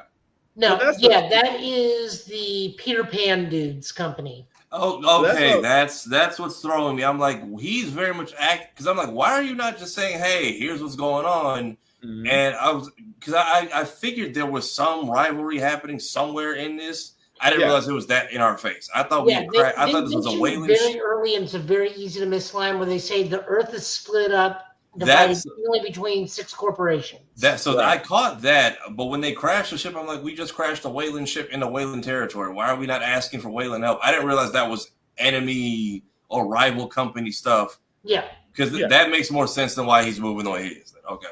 But the whole thing about him being a double agent, that's the part that killed me. And I was like, okay, why did the xenomorph ignore you? I'm like, oh, you're a cyborg. You might as well be the wall. But we don't know how much of a cyborg he is because even in the games, they don't face hug synthetics. Right. But I just thought that was crazy between that one. And I completely agree with you, Joe. They need to show what happened on the ship. There's that. I mean, we get the wake up, we get the crash landing. We don't get exactly the events that led up to when they actually crash landed on Earth. I'll be honest. I thought Mr. Singh was the synthetic, the Asian dude. Yeah. I still think he kind of might be, but I'm just saying though, it's good as far as what they're doing. I love the fact that it's not overly horror, but you are telling a story. And at the same time, you're kind of having a Skynet moment because old girl is like, I did not know she could just, manipulate code on the fly. She's a hybrid that you gave her the ability to evolve. It's only a matter of time before she goes full Skynet. That's all I'm saying. But I will say so our other main cast with the weird wannabe Mark Zuckerberg, Elon Musk. That's a rival company and a rival. That is a rival company, and the whole gimmick with them is it's Peter Pan and the Lost Boys. Yeah, that's what it feels like. Because I'm like, what? These are children you are sending to go do this. That's the only which is a perfect way to explain why they're not just walking in there and just ripping everything in half. Right? Like, yeah, these are teenagers that are still remember fear. Teenagers, I think, is being generous. Yeah, like preteens at the most. I will say this though, Timothy Olyphant's character, he's just you can tell. I understand you're a hybrid, sir, but even as a hybrid, you are still annoyed. You are still annoyed with them to the point. Wait, Timothy Olyphant is the dude with the white hair? Yeah. He's a synthetic. He's full on today. He's full on today, but I couldn't tell. I'm like, why are you such a dick? He's just synthetic. He's just synthetic. Like a meaner version of Bishop. Okay, but man, he is all the way annoyed with I do like the talk between the Dame and the Peter Pan character. Mm-hmm. It's like, I just want to have a fucking interesting conversation for once. Oh, it was funny. Go ahead. His ego is definitely running amok, but he's also like really humble on some things where he's like, look, I understand I'm the smartest guy in the room. Mm-hmm. Like, I'm smarter than everybody, but in the grand scheme of things, I just want to have a conversation with someone smarter than me, because being this smart is so fucking annoying. Mm-hmm. He's Sister Sage without the lobotomy. Pretty much. But no, like I said, that was funny as all get out. But let us know what you guys think. Yes, man, you do need to watch it. You do need to watch Alien Earth. Like I said, the first 2 episodes are up right now. Next week is going to be episode 3. As you can actually tell, all 3 of us love it. We all have no issues with it. But again, man, when you get a chance, and all those that are watching, let us know what you think. The last thing I'll say before we get to anime reviews: Twisted Metal season 2, not bad. They did introduce a few more characters. We actually got to see how they did Axel. I'm not complaining about that. We actually got to see Grim, or otherwise known as the Reaper. Again, not complaining about that. But yeah, still something you should not let your kids watch. But so far, so good. Would highly recommend Twisted Metal. Hey, Kira, how did you survive? In Expedition 3? I didn't get to see what happened after the last fight, so I hope you made it. What do you say, Bam? I'm going to go back in Predator. Nothing wrong with Predator 2. If you want to relive some highlights, nothing wrong with that. But again, let us know what you guys think of FX's Alien Earth. Again, Twisted Metal, highly recommend that as well. But before we get to comics, actually, before we even get to anime reviews, was there any other news, guys, we got left before we go to the anime reviews of the week?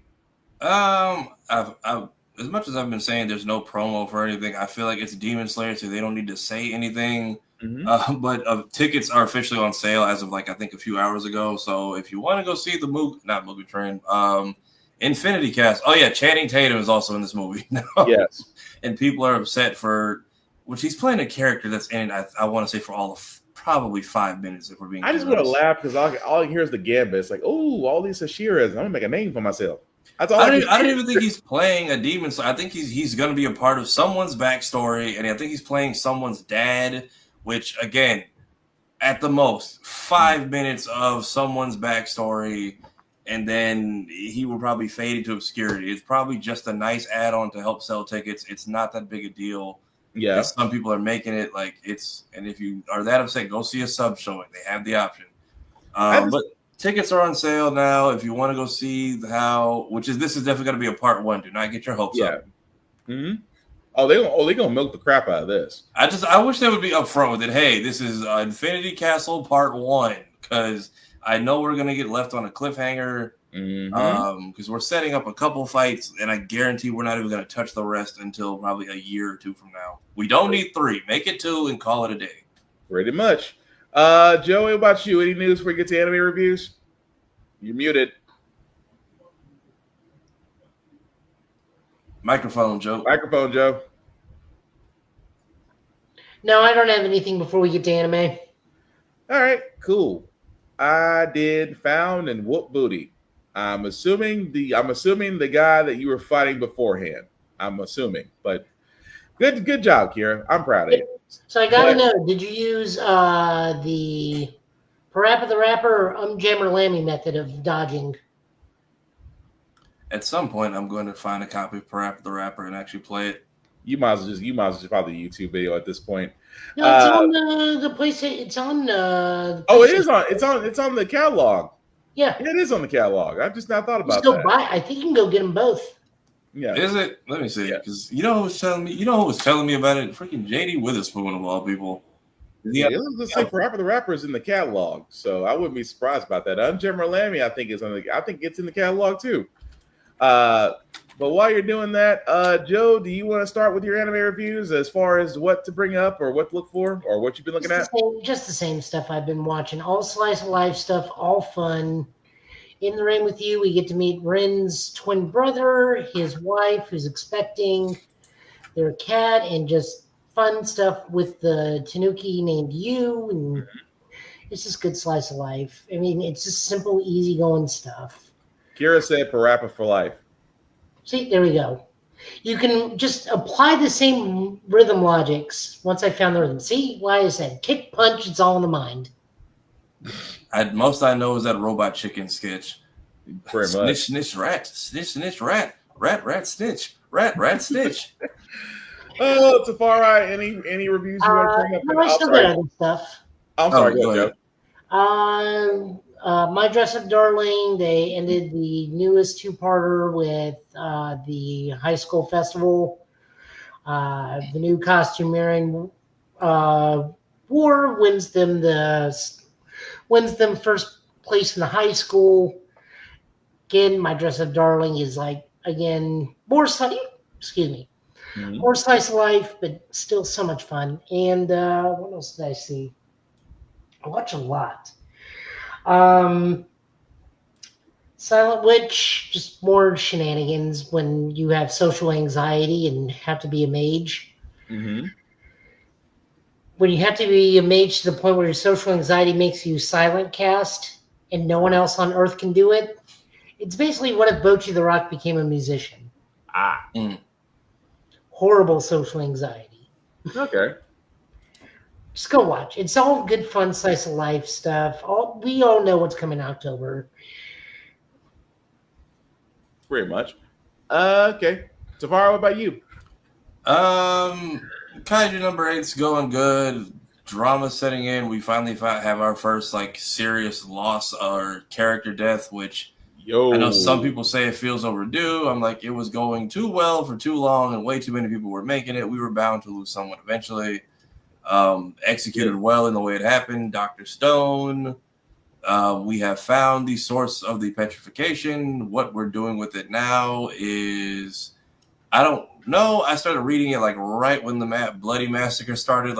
I want to say in an episode or two after this, probably. Mm-hmm. Apothecary Diaries. I'm halfway through season 2. Nice change of pace. Nice non-battle series. I'm starting to kind of understand the hype or why it got so many nominations last year. Yeah, this girl knows her poisons, mushrooms, and medicine. So, okay. I'm with you on Kaiju number 8.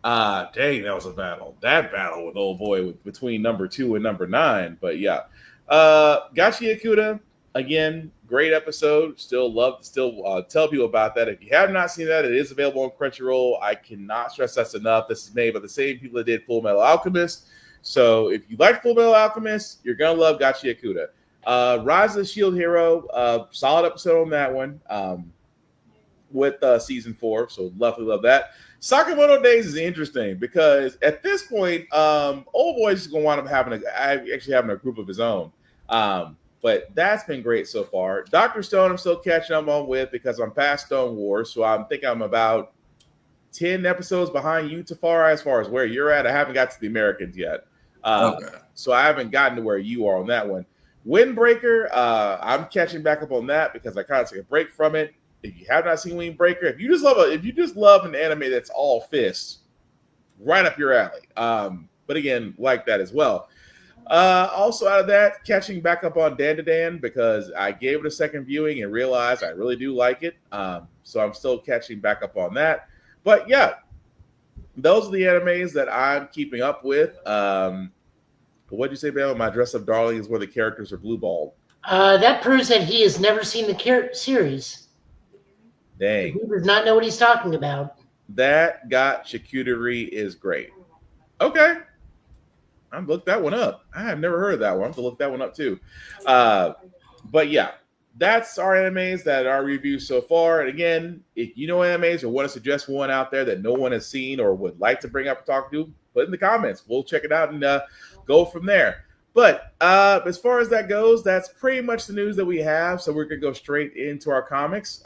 Before we do go into comics, we do always want to shout out Rick's Comic City, Nashville's #1 place to go to for comics, for mangas, for pop culture, things of that nature. You have it. You want it. They have it. Definitely check out their locations, Nashville, Tennessee, and Clarksville, Tennessee. Also check out their website at rickscomiccity.com. You will not be disappointed. At the same time, if you are not in the Middle Tennessee area, guys, please support your local comic stores, support your local libraries, support your local bookstores, support your local artists. Again, support the indies in general. There are many, many, many, many artists out there, whether they are writers, whether they are artists, whether they are storytellers, that really could use our support. So at the same time, guys, definitely do show your support, share. A like and share costs nothing, because they need that exposure. And I know we do it here. We also do it here on Blurred's Eye View. I know Kira, who's currently watching, does it every Sunday on Room Full of Blurs, along with Navy Montel, as she is everywhere. So share, support, that's all we ask. But Joe, I do see that you have your comics up, sir, so whenever you're ready. First up, we got Green Lantern Corps #7. The star... this is written by Zoom. Written by Morgan Hampton and Jeremy Adams. Art by Federico Passerin and Eau Claire Albert. Colors by R.F. Printano. The Starbreaker Corps is successfully removed all motion from the universe. So only the synthetics...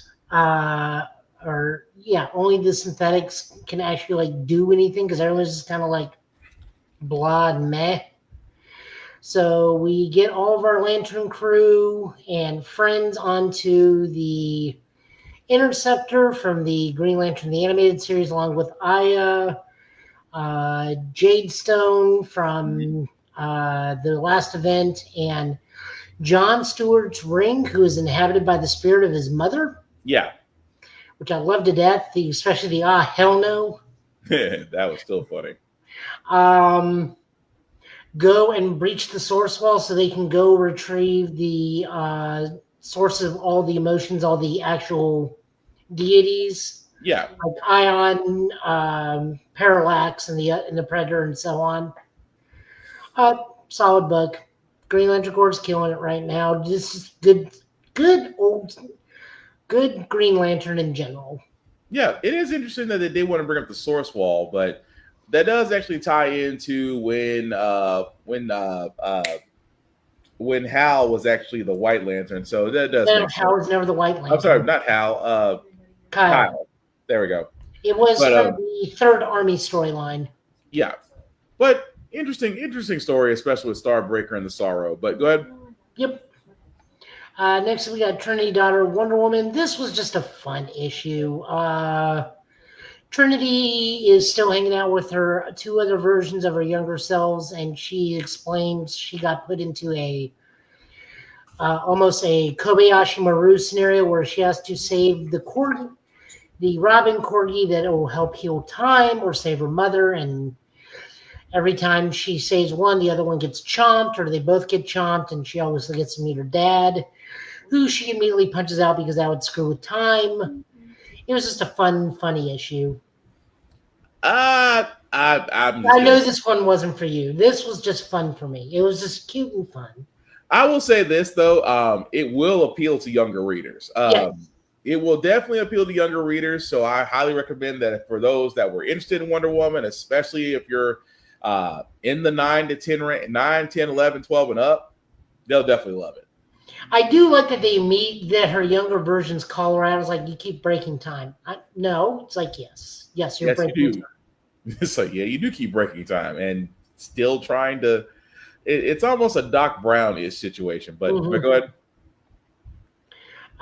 Next up, we got from Marvel, we got Miles Morales #36. This is written by Cody Ziegler with art by Marco Renna, colors by Brian Blaze. This is the end of the God War. Solid ending all around. Everybody gets like a big moment. We get a nice plot twist and a nice double cross, but not what you think. Right. Anansi just like really, really cool in this one. Although at the same time, though, you do gotta admit, Miles does what Peter does best with people that fight him. I'm gonna use reason. Why did you not start with this? Yes. Solid book. Just keep reading this one. Oh, the other rule we have on the show, other than we never support John Walker, is we support every other book but Amazing Spider-Man because it's usually a better book. Spider-Man book. There's a reason.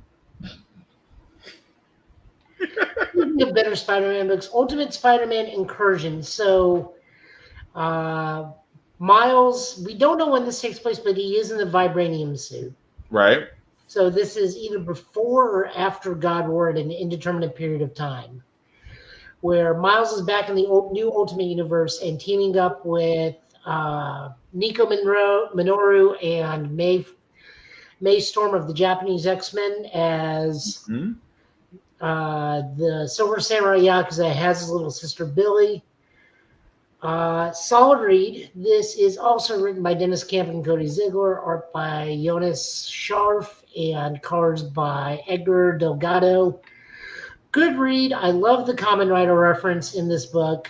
Just overall solid storytelling. I like that next issue where Miles is going to have to go up against Magic, and I wonder whose sword is going to win out in that fight. That's where I'm gonna have to read the next issue, because I'm trying to figure where Magic ties into this, and I have to remember it's the Maker universe, so she could actually be at the one with someone else. So no, she's the head of the ruling Russian family in this world. Yeah. So that's where I'm just like, okay, and at the same time dealing with a sister. So it was an interesting read. So I will highly suggest this one too. Yep. Next up, we got Predator Kills the Marvel Universe. This is written by Benjamin Percy, pencils by Marcelo Ferreira and Daniel Picado, inkers by Jay Listine and Daniel Picado, colors by Frank Diamarta. So this is a direct sequel from Predator versus Spider-Man. Craven just pretty much sells out the entire Marvel Earth and just tells like, you guys want a good hunt, just go to this world. You can have everybody in this world but Spider-Man. And then the Predators immediately kill the Guardians of the Galaxy, kill half the Fantastic Four, and then that's where the book ends. I'm not gonna lie, because I was like, I usually, whenever I see, Marvel or something kills the universe, I'm like, okay, let's be a little bit realistic in how this fares. I'm like, so you're telling me that thanks to Craven has figured out, and again, I'm nitpicking, I know, Craven has figured out how to take the Fantastic Four out in 10 minutes? Well, I mean, Reed from Bleeding Out. Right. He even tells him point blank, he's like, look, Sue's like probably the strongest person we're going to have to deal with. Right. And, you can't kill the Thing because he's virtually indestructible. So the best way to get rid of him is throw him out in space. And they technically didn't kill Gamora, but I'm pretty sure she's dead. Yeah. I get it. I'm just like, I wish the line well, but I'm like, come on now. You're going to really tell me that they, and again, I'm not knocking Predator, but I'm just like, come on, man. It had to be a better fight than that.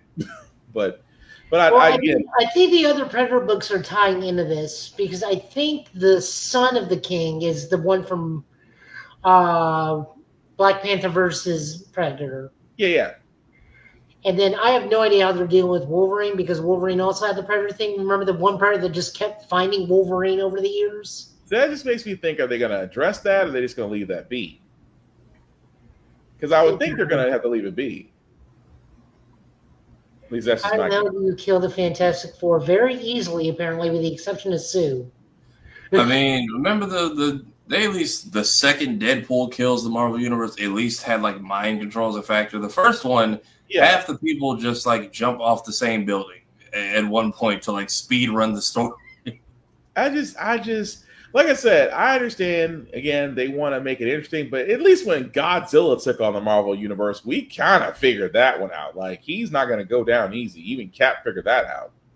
Cap threw a I'm trying to shield. give him a stern talking to, and that still bothers me that his shield can reflect his gamma ray, right? Or his gamma blast. Breath, but that's aside the point.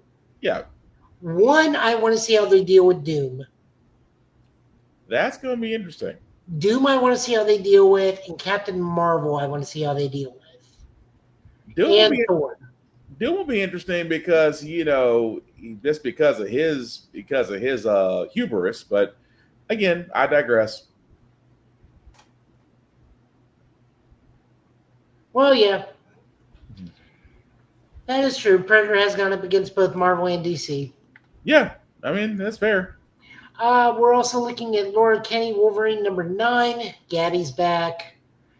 One of my favorite things was the all new, all different Wolverine where they got introduced. This is back to the book I loved. I love this version of Wolverine. This is written by Erica Schultz, art by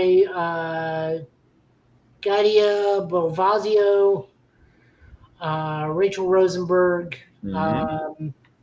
Pretty much last time Gabby showed up with her face horribly disfigured, and we learned that her and a friend who is a mutant vampire decided to take on a underground vampire witch, and things just went bad. They go to Clea to try and solve some things, and things just go immediately awry, but God, it's just good to have Gabby back. Oh, and Jonathan the Wolverine. We cannot forget the actual Wolverine in this book is Jonathan the Wolverine. He did his job. He did his job protecting the house. Yep. But it was okay. No, I love this book. It just makes me happy that these two are back together because these two really did make all new, all different Wolverine so good. Also, don't forget Gabby is best friends with Deadpool. Yep. Which is still weird, but yeah. No, remember, Deadpool's great with kids. Yeah. He's all but he doesn't like He doesn't like New Mutants, but that's a whole other story. Yes. And then rounding out tonight is the penultimate issue for Daniel Warren Johnson's run on the Transformers movie before it shifts to, I believe, Jonathan Hickman. Yeah. So this is written by Daniel Warren Johnson, art by Jorge Corona. Yeah, Corona, and art by Mike, colors by Mike Spicer. Because Transformers is going to Jonathan Hickman and Dan Mora. Because Dan Mora is now that man's a machine. What happened? Bama DeBlur wants to know what happened to Logan. He's in so many other books. Yeah, they kind of had to move. They kind of had to move into other lines, but he's still around. Currently in Uncanny X-Men, which is just a hidden way of saying New Mutants. Yeah. So anyways, this is just a knockout, drag-out fight between the Decepticon and the Autobots. And Megatron's like, just go. We've got them cornered. We've got them broken. Anytime you can use the humans to your advantage, by all means, slaughter them. Just beats the piss out of Starscream at any given point. Because Starscream was like, we got it. He's like, did I tell you I wanted to? It's like, I've never seen anybody get manhandled in front of your own enemy. It's like, I told you to wait. But sir, I'm sorry. I don't know why every time Starscream speaks, I immediately think of that voice actor from so long ago. I can't think of his name to save my life right now. But I swear, I'm reading it in his voice. But I'm sorry, Joe. Go ahead. I mean, it's an appropriate voice. So Ultra Magnus carries the banner because Prime is still down. His mind is basically retreated into the Matrix, where he meets Sparkplug, and they have a big talk and try to get Spike out of the Matrix because Spike is halfway in the Matrix. Chris Latta. Well, he is the voice of Starscream, Chris Latta. Yeah. And man had a lot of issues. Unfortunately. Yeah. No, this is just a fantastic book. I have no idea if RC is dead or not. We also still don't know where Thundercracker and Skywarp has gone on to because they just like teleported out of there. Yeah. I did like seeing Superion like with one arm just double knee into Devastator and Bruticus. That is not going to be a good fight for Superion though, because those are the two worst of the Decepticon combiners.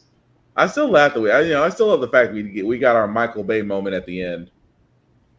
To be a bit more specific, there were a lot of explosions. No. I'm sorry, not the explosion part. The Optimus's return. Oh yeah. Yeah, let me say That was an an 86 reference. One shall stand and one shall fall. Yeah. But I just like the fact that Spark, we did get our answer where Sparky was the entire time. No, we knew he was in the Matrix. We just didn't know how he was. Transfers. Hot Rod is in another book called something Rivals. Void Rivals, wasn't it? Void Rivals. Yeah. So that does make Hot sense. Rod's not in this book. He and Springer are in Void Rivals. Yeah. So yeah, no, this is just a fantastic book. I am interested to see what Jonathan Hickman's going to do because Hickman's a pretty solid writer, and of course, Dan Mora art's going to be fantastic to look at. Oh yeah. No, that's all the comics we got this week. We kept it shorter. All right. So did we already go over last week? Everyone's celebrating MJ's latest breakup. Oh yeah, no, everybody like kicked Paul to the curb. Yeah. Did Paul die or did someone just make that up? No, Paul didn't die. He only died on the inside, which is also. Right. I mean, yeah, why did we hate Paul that much? He pretty much took MJ from Peter, while Peter literally ruined his entire relationship with half of New York to get MJ back. Mm-hmm. He's in a loveless relationship with MJ because he has ED. Right. Paul's a winner and his doesn't work. Yeah. They adopted kids, which he knew were going to vanish at some point and never told MJ. Yep. He made the roulette power spinner that MJ had and put in a chance that she could just flat out die. Yep. For no reason. Like, it was never explained why he even do that. He just fucking sucks. Also, we learned that, that may actually be, I may be on the mark and it's Ben Riley taking the place of Peter. Because we may be getting a review. No, you really don't. Don't do it. No, let him. Don't. Let him. I'm going to be nice. Don't do that. Let him. No, it's not that Paul's that bad. Paul just sucks. See, he's got to learn. I mean, he's also there to make fun of the man bun, which already went out of style. No one gives a shit. No one gives a shit about that. That's why he needs to read it. He has to learn. He'll be better for it. No, he won't. He will. He's not going to wind up liking Paul. He's not. I haven't seen anybody we sit down that path not like Paul afterwards. Then I know people just didn't. I guess some people just aren't feeling the whole MJ Venom storyline in general. I'm okay with that. I didn't like that. I didn't like y'all. I did not like All Star Venom. A lot of people have MJ is Venom has permanently traumatized this woman. Yeah. Like all through the 90s and 2000s, she is like PTSD of her husband fighting Venom, her technical brother-in-law when Ben was fighting Venom. Venom knowing where to find them at any and all times. Ben showing up at May's house. Like, MJ has horrible trauma issues from Venom. Yeah, pretty much. So that is the big issue a lot of people have with her being now bonded to Venom. Although, keep in mind, the Venom Symbiote has had a very broad story arc and character development since just being the one known eat Peter's brain. Okay. But I still say, of all people to be all new Venom, why her? That's the because it would have to be her. Because Spider-Man's going to go into space and get a new symbiote because we've already seen it. I'm gonna let that one go because that goes down a rabbit hole of why. But that's just not right. But anyway, we're gonna leave it at that. So what's going on in Amazing Spider-Man? Nothing good. yeah, I'm and sorry. once Ben Riley's involved, nothing good. Pretty much, but as Tafari did say earlier in the podcast, this is our 200th episode. So yes, 200 episodes that I can sit there and say that Tafari and Joe have come along, and we have made this a trifecta of a podcast. To which I am very, very thankful for these two gentlemen right beside me. And hopefully we will still be doing this for another 200 plus. Depending on how YouTube likes us, because we got copyrights everywhere. But thank you all for rocking with us. I know, but thank you all for rocking with us. Thank you all for still liking, for still sharing, for letting people know this is always live. We certainly appreciate that. And also, we do got some things to talk about. I should say, coming on the horizon. So hopefully some new things will come along. I just have to wait to see how y'all shake out. But in the meantime, let people know what everybody's doing. I'm going to start with the man, the myth, the legend, Tafari, sir, who's everywhere. And I do mean everywhere. What are the people that show up? What let people know what you're up to, sir? Chilling for the right now. Nothing crazy going on. Blurred's Eye is back, so please go check out the channel if you haven't. We have 2 episodes up. We also have clips from those episodes up already. All of BlurredCon's 2024 footage is officially out, so feel free to go and scroll through some of that if you want to. Still streaming, going through Twilight Princess, we finished Sonic and the Black Knight, and as of today, in one sitting, Ed, Edd n Eddy, The Misadventures in one go. So clearing through some fun old stuff. Potentially starting either Titanfall 2 or Code Lyoko next week. Haven't decided yet. But Titanfall 2. We need another Titanfall game, but I'm sorry. Yeah, I've been hearing things about the story. I also heard that is a quick burn I might go through. I'm not sure yet. But other than that, Power Rangers skit on the main channel because the memes of SPD have gotten to me for the last couple of weeks, and now I'm kind of watching through it a little bit. What's going on with SPD? Oh, just the meme of dude's first day as a Red Ranger, and he just starts shooting shit. Yeah, the Red Ranger's first day when he was using the blasters. When he used his blasters, Joe. Okay. Yeah. So, and because they have that whole series is free on YouTube, a lot of people are just like, "Yep, I came here because of that TikTok." I love the fact that the Red Ranger, is the primary antagonist in The Rookie. Yeah, he is. All right. Yeah, that's pretty much it. Other than that, shorts and things getting posted. Please go see Spike Lee's new movie. I know that no one is telling you about it, but it's. I'm hearing it's going to be a good one. I've heard people have gotten to see some sneak peeks of it. It seems like it's going to be really good. Doing another anniversary video for another Spike Lee classic, which is thanks to Cat Williams has aged terribly. The Kings of Comedy turns 25 on Monday, and half of it is still good. Yeah. But other than that, just things coming out here and there. Stay tuned. All right. Joe, also a busy man. Well, let people know what you're up to, sir.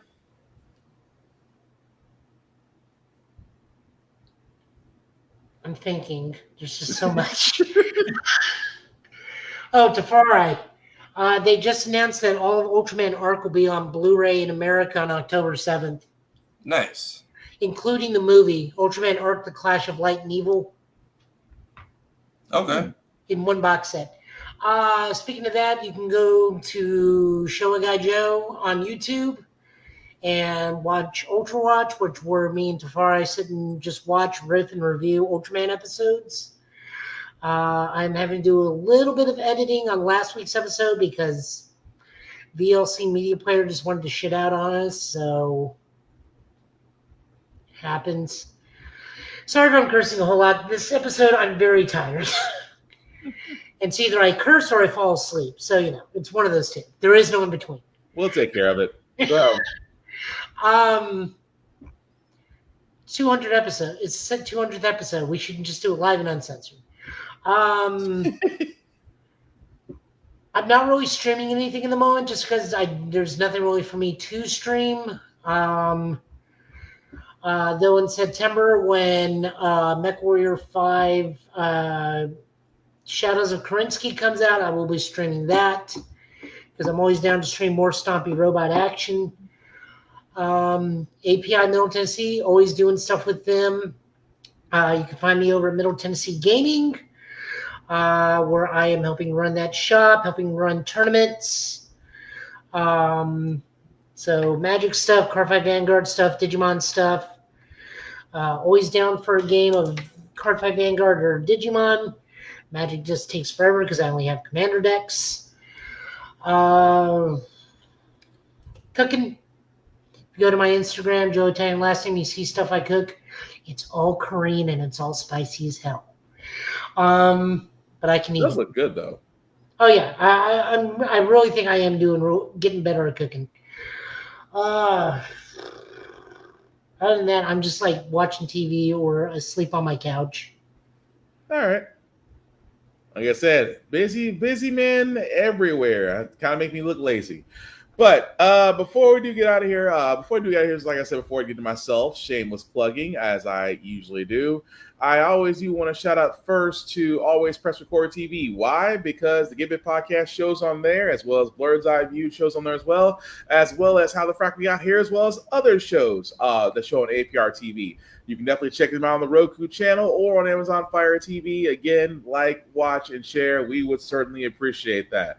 Also, blurredstation.com. You guys have heard us talk about this for going on 2 years now, a place where it's our content, our viewership, most importantly, our dollars should be going to. Definitely check out Blurred Station at blurredstation.com. Hit the Join Now button, select the Blurred's Eye View Affinity membership. Anybody there you can select is $10.99 a month to stream Blurred Station, and Blurred Station can be streamed on all smart devices. So definitely check that out. You will not be disappointed. As far as myself, guys, again, thank you also for still watching us 200 episodes plus in.